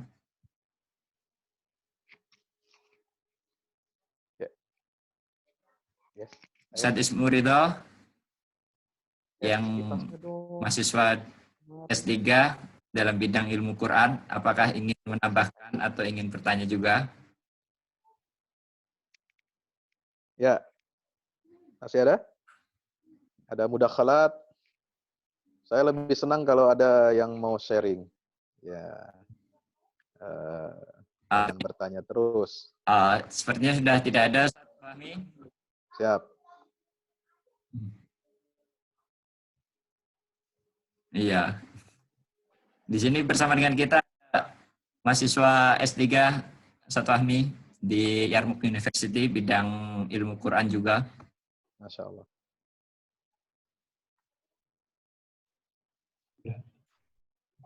Fadal. Ini ada nih, Pak Moderator. Ini Bapak Dubes juga ingin bertanya, Ustaz Fahmi. Silakan Bapak Dubes. Anda. Gantian, wajah. Enggak, Oh, Ibu. Ya, silakan, Ibu. Assalamualaikum warahmatullahi wabarakatuh, Pak Ustadz. Waalaikumsalam warahmatullah. Saya tadi sambil menyimak, sambil berkomentar tentang tentang jawaban-jawaban dari Pak Ustadz, tentang penjelasannya. Dan saya sama Mas Andi bosan bilang bahwa kalau kita punya banyak Ustadz yang menenangkan seperti Pak Ustadz ini, betapa tenangnya kami gitu loh. Karena bukan mungkin lagi, Indonesia lagi butuh banyak Ustadz-Ustadz seperti Bapak, seperti Pak Ustadz Fahmi yang begitu menenangkan, begitu mengklirkan semua pemikiran itu. Tadi penjelasan tadi bagus banget bahasanya. Cuma ada beberapa yang kemudian karena kebetulan di Gua Kafi itu ada di Jordan, Pak Ustadz. Dan buat kami sekarang kalau ngantar tamu itu adalah ikutan jadi ziarah gitu loh, Pak Ustadz. Dan selalu banyak cerita yang berbeda kan, ini adalah ini itu.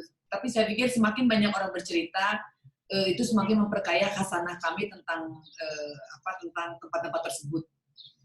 Jadi ada satu yang memang yang selalu ini membuat saya selalu bertanya tentang surat Kahfi, karena tiap hari Jumat kan kita baca ya Pak Ustaz.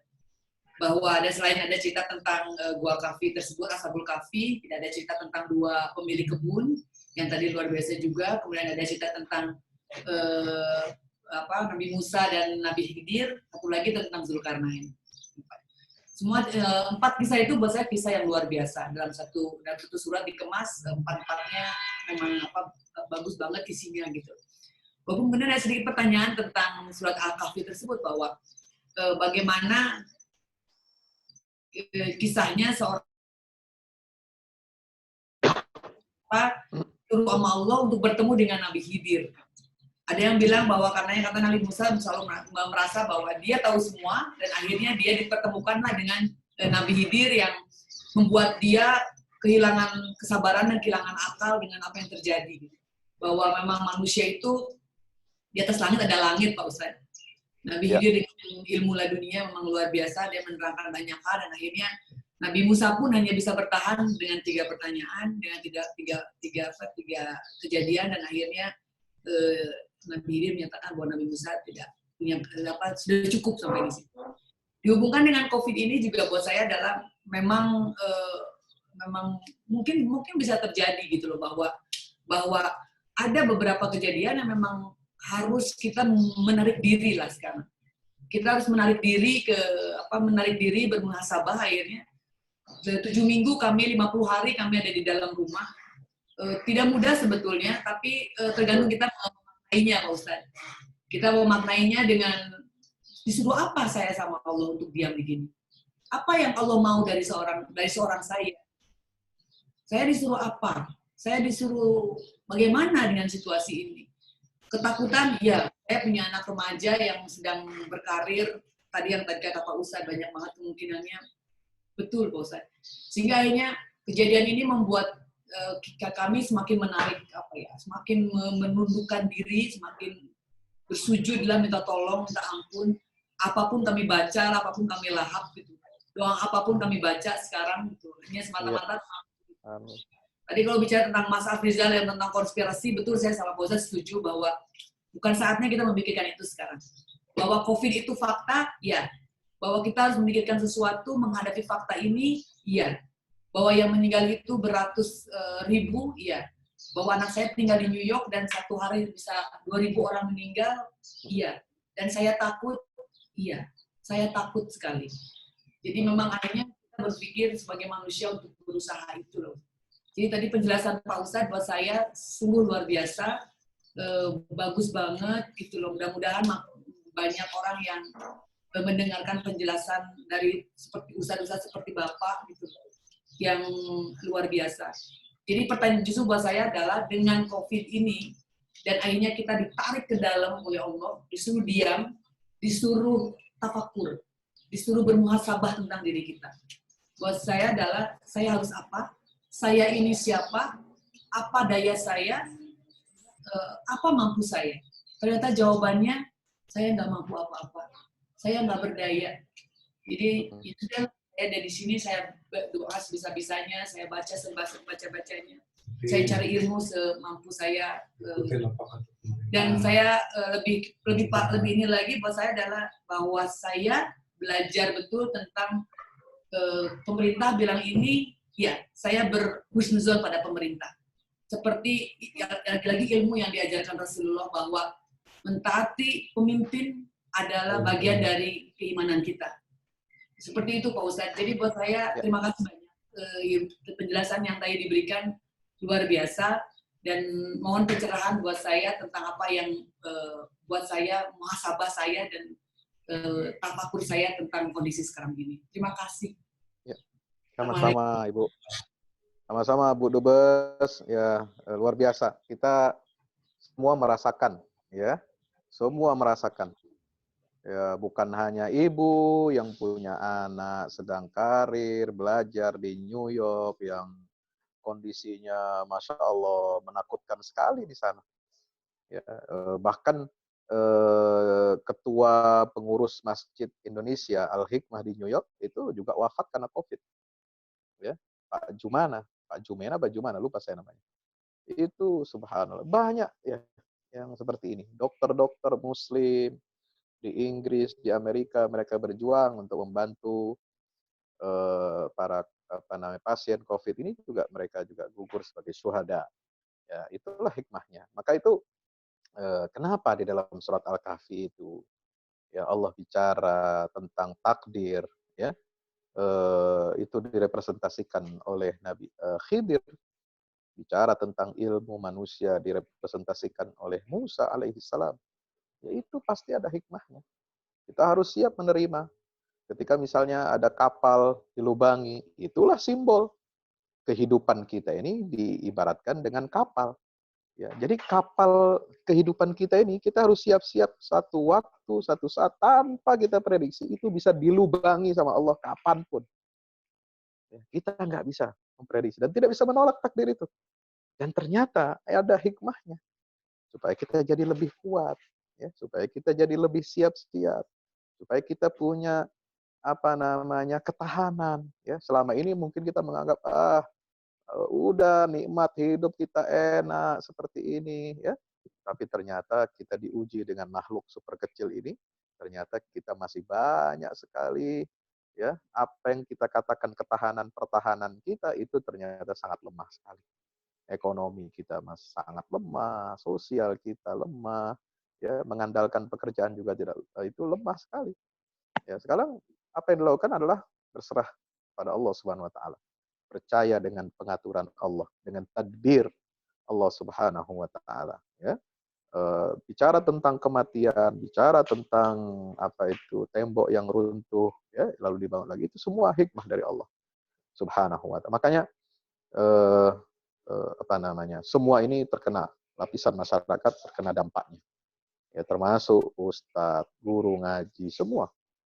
Ya, saya 13 Maret itu baru pulang ya dari Barcelona menuju Jakarta. Sampai di Jakarta tanggal 14 Maret. Itu bawa jamaah juga. Rombongan tur peradaban Islam di Spanyol, di Andalusia, berapa kota. Selama 10 hari itu saat puncak-puncaknya corona di Spanyol. Waktu itu pemerintah di sana, rakyat Spanyol tidak ada apa namanya misalnya menjaga diri, itu kita saja yang dari Indonesia ini turis yang pakai masker, dan itu saya wajibkan kepada jamaah. Ya, guide dan supir saja orang lokal asli dari mana Granada itu dia tidak pakai masker, katanya himbauan pemerintah yang pakai masker orang yang sakit saja. Subhanallah. Kalau tidak sakit tidak perlu pakai masker. Saya bilang tidak, ini untuk jamaah saya perlakukan tidak. Saya tidak mau ambil resiko, nanti saya pulang ya apa namanya, kalau ada jamaah yang positif lagi saya pula yang disalahkan. Auzubillah min dzalik. Alhamdulillah ya, sampai di Jakarta tanggal 14 persis Jumat siang itu ya, Pak Jokowi konferensi pers di depan imigrasi kedatangan internasional. Kita sudah sampai. Alhamdulillah. 15 Maretnya berarti Sabtu dini hari 00 di Spanyol itu semua lockdown. Bandara semua tutup. Padahal kita tanggal 13 itu di Bandara Barcelona, di jalan-jalan raya tidak ada hal yang mengkhawatirkan. Semua normal, jalan, polisi pun tidak ada pakai masker polisi di sana.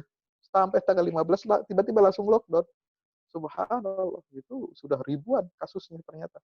Dan ini apa takdir Allah Subhanahu wa taala, kita hanya berserah diri kepada Allah. Ya, kita hanya berserah diri kepada Allah. Semua merasakan, dan ini hikmahnya. Ya, kita semakin banyak belajar ya dari pengalaman-pengalaman ini. Ini semua jadi sunnatullah. Ada yang menentang fatwa ulama. Ini juga pengalaman. Kita belajar lagi. Tidak di MUI, tidak di NU, tidak di Muhammadiyah. Ada saja yang menentang fatwa ulama ini. Ya, yang merasa apa namanya, tidak perlu ditakutkan lah kira-kira, konspirasi dan sebagainya. Ini semua respon, ini kita semua belajar, termasuk saya belajar bagaimana merespon umat. Umat ini baru mengalami gegar budaya. Ya, umat ini tidak siap. Ternyata setelah kita pelajari ini, respon tentang fatwa ulama seputar corona ini. Ya, mereka tidak siap. Betul, tidak siap. Ya, dulu teriak-teriak kita bela ulama, bela fatwa ulama, bela MUI, tapi ada fatwa seperti ini mereka tidak mau bela. Subhanallah. Ini juga tantangan bagi para dai, para mubalik. Tidak mudah ya itu Ibu Dubes ini. Itu yang kami alami sebagai mubalik, sebagai dai ya. Dan semua kita mengalami. Ya, semua kita mengalami, banyak hikmahnya, dan ini jadi pelajaran ke depan. Bagaimana kita harus mempersiapkan ya generasi baru, generasi umat ini ke depan, termasuk infrastruktur dakwah. Ini juga tantangan. Nah, karena ada ini, maka sekarang kita siapkan lagi infrastruktur digital, ya, dakwah harus menembus batas, ya. Ini sarana yang sangat efektif, subhanallah. Kita bisa ketemu kawan di Jordania, ketemu kawan di Maroko, ketemu kawan di Jerman, ya. Itu kajian-kajian online, ya. Nah, ini di Jerman, di Turki, kemudian di Jepang dan sebagainya, dan sekarang di Jordania. Ya, ini kalau tidak ada corona tidak bisa kita bisa bersaling sapa seperti ini. Tidak bisa bersua. Alhamdulillah ini semua jadi pelajaran dari kita. Maka kita harus tundukkan hati kita, ya. Kalau doa Ashabul Kahfi, Allah berikan petunjuk, Rabbana, ya, atina min ladunka rahmah wa hayyi lana min amrina rasyada. Mintalah banyak-banyak rahmat dari Allah. Dan yang kedua, mintalah ya kepada Allah, sempurnakan petunjuk yang lurus. Karena ar-rasyad itu yang paling penting dalam kehidupan kita. Petunjuk yang lurus ini paling penting. Ya, petunjuk lurus itu yang diminta oleh jin. Inna sami'na Qur'anan ajaba yahdi ila rusd fa'amanna bihi wa lan nusyrika bi rabbina ahada. Ya, ar-rusd itu juga yang diminta oleh Nabi Musa, ya. Hal attabi'uka ala an tu'allimani mimma 'ullimta rusda. Ya, ya Allah. Bukan ya Allah, maaf. Wahai Khidir, ya. Bolehkah saya ikut kepada kamu, mengikutimu, belajar dari engkau, ya, dari ilmu yang telah Allah berikan kepadamu berupa apa? Petunjuk yang lurus. Ya. Jadi doa Ashabul Kahfi dengan ucapannya Nabi Musa itu matching sekali. Minta apa? Petunjuk yang lurus. Dalam musibah ini kita memerlukan sekali petunjuk yang lurus, terutama dalam beragama. Karena pondasi agama inilah yang akan bisa membawa kita kepada perbaikan-perbaikan kehidupan kita di dunia dan akhirat. Allah a'lam bishawab.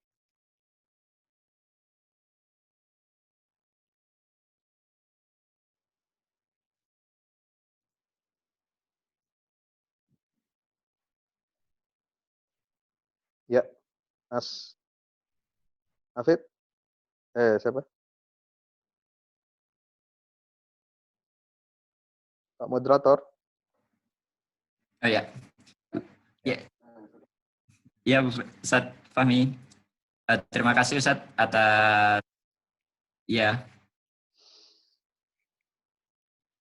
Terima kasih Ustaz Fahmi Salim atas penjabarannya yang Masya Allah sangat meluas dan komprehensif terkait dengan apa yang menjadi musuh kita bersama saat ini, yaitu COVID-19 ini. Mudah-mudahan di Indonesia yang saat ini prediksinya makin melambat, yang aslinya Juni sudah bisa untuk menurun, dan beberapa pengamat mengatakan harus sampai bulan Desember kemungkinan kondisi Indonesia yang aslinya bisa sudah stabil makin harus berkecimpung lagi dalam menghadapi COVID-19 ini, Ustaz. Karena berhubung waktunya ini kita sudah habis, Ustaz. Mungkin jika ada pertanyaan dan yang lainnya mohon maaf tidak bisa kita terima lagi. Mungkin sebelum kita serahkan kepada pembawa acara, ada baiknya kita meminta Ustaz Fahmi Salim untuk memberikan closing statement ataupun penutup, Ustaz. Baik, ya. Sahabat-sahabat semua, teman-teman dirahmati Allah, Pak Dubes dan Ibu, ya, serta siapapun yang memirsa ya atau membersamai kita pada pengajian malam ini waktu Indonesia Barat dan sore hari waktu Jordania. Mari kita banyak-banyak tafakkur. Ya, tafakkur adalah ibadah yang seringkali kita abaikan. Ibadah itu bukan hanya sholat, bukan hanya puasa, bukan hanya zikir, baca Quran saja, tapi ada ibadah yang dilupakan oleh kaum muslimin. Yaitu ibadah apa? Inna fi khalqis samawati wal ardi wa ikhtilafil laili wan nahar laayatin lil albab alladzina yadhkuruna Allaha qiyaman wa qu'udan wa 'ala junubihim wa yatafakkarun. Ya, fi khalqis samawati wal ardi rabbana ma khalaqta hadza batil. Ini ibadah tafakkur. Bagaimana kita belajar tentang sunnatullah, belajar tentang alam semesta, belajar tentang ilmu pandemi, ya, ilmu epidemiologi, ilmu mikrobiologi. Ini kita tafakuri peristiwa-peristiwa alam semesta ini. Ya, jadikan itu pelajaran, ibrah bagi kita. Tafakkur, ya, tafakkur sa'ah khairun, kata para ulama. Tafakkur hanya 1 jam, ya, merenungi ciptaan Allah. merenungi hikmah di balik musibah. 1 jam saja, tidak usah lama-lama. Ya, itu kata para ulama, khairun min ibadah alfi sanah. Lebih baik, lebih utama daripada beribadah sholat 1000 tahun. Ya, maka ini penting. Ya, kita kaji Al-Quran. Karena Al-Quran ini, di mana nuzulul Quran ini peristiwa yang sangat menggemparkan dunia. Allah buka rahasia alam semesta. Allah buka singkap semua ilmu yang terkandung ya di alam semesta ini. Ya, ilmu Allah. Ya, af'alnya Allah Subhanahu wa taala, perbuatan Allah, ciptaan Allah, semua sudah tercover ada di dalam Al-Quran. Sanurihim ayatina fil afaq wa fi anfusihim hatta yatabayyana lahum annahum hatta yatabayyana lahum annahu al-haq awalam yakfi bi rabbika annahu ala kulli syai'in syahid. Ya, pelajari Al-Quran, dalami ilmunya, hikmahnya, hukum-hukumnya, kisah-kisahnya. Semua itu terdapat ibrah bagi ulil albab. Demikian. Wallahu a'lam bishawab. Mari kita baca hamdalah dan kafaratul majlis. Alhamdulillahirabbil alamin. Subhanakallahumma bihamdika asyhadu an la ilaha illa anta astaghfiruka wa atubu ilaik. Wa sallallahu ala Muhammad wa ala alihi wa sahbihi wasallam. Walhamdulillahirabbil alamin. Alhamdulillah.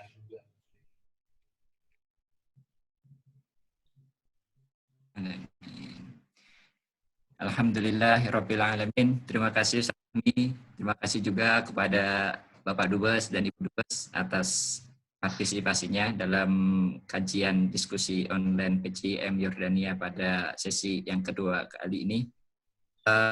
Karena waktu kesempatan buat saya sudah habis, saya undur diri dan mohon maaf jika ada ucapan saya yang salah, baik sengaja atau tidak. Wabillahi taufiq hidayah. Waalaikumsalam. Assalamualaikum warahmatullahi wabarakatuh. Saya serahkan kepada pada MC yang membawakan acara ini, Ustaz Hafizina. Alhamdulillah.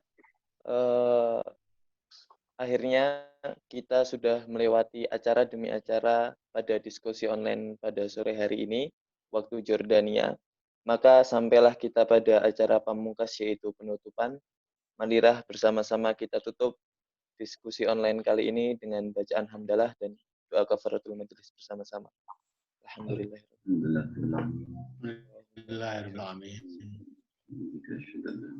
Terima kasih Pak Ustaz. Wassalamualaikum. Sama-sama Pak Dubes, Andi dan Ibu, mudah-mudahan semuanya sehat, selamat. Anaknya di New York juga bisa kuat, ya. Insya Allah dengan izin Allah Ta'ala. Pak Ustadznya keren. Ya, mangga, terima kasih. Hadza min fadli Rabbi. Ya bluani asyura makfur. Terima kasih. Saya pohon pamit. Ya, Assalamualaikum warahmatullahi wabarakatuh. Waalaikumsalam warahmatullahi wabarakatuh. Assalamualaikum warahmatullahi wabarakatuh. Bismillah, teman-teman. Terima kasih Bapak Ibu. Ya, saya sekarang 2 hari sekali nih ikut pengajian, alhamdulillah.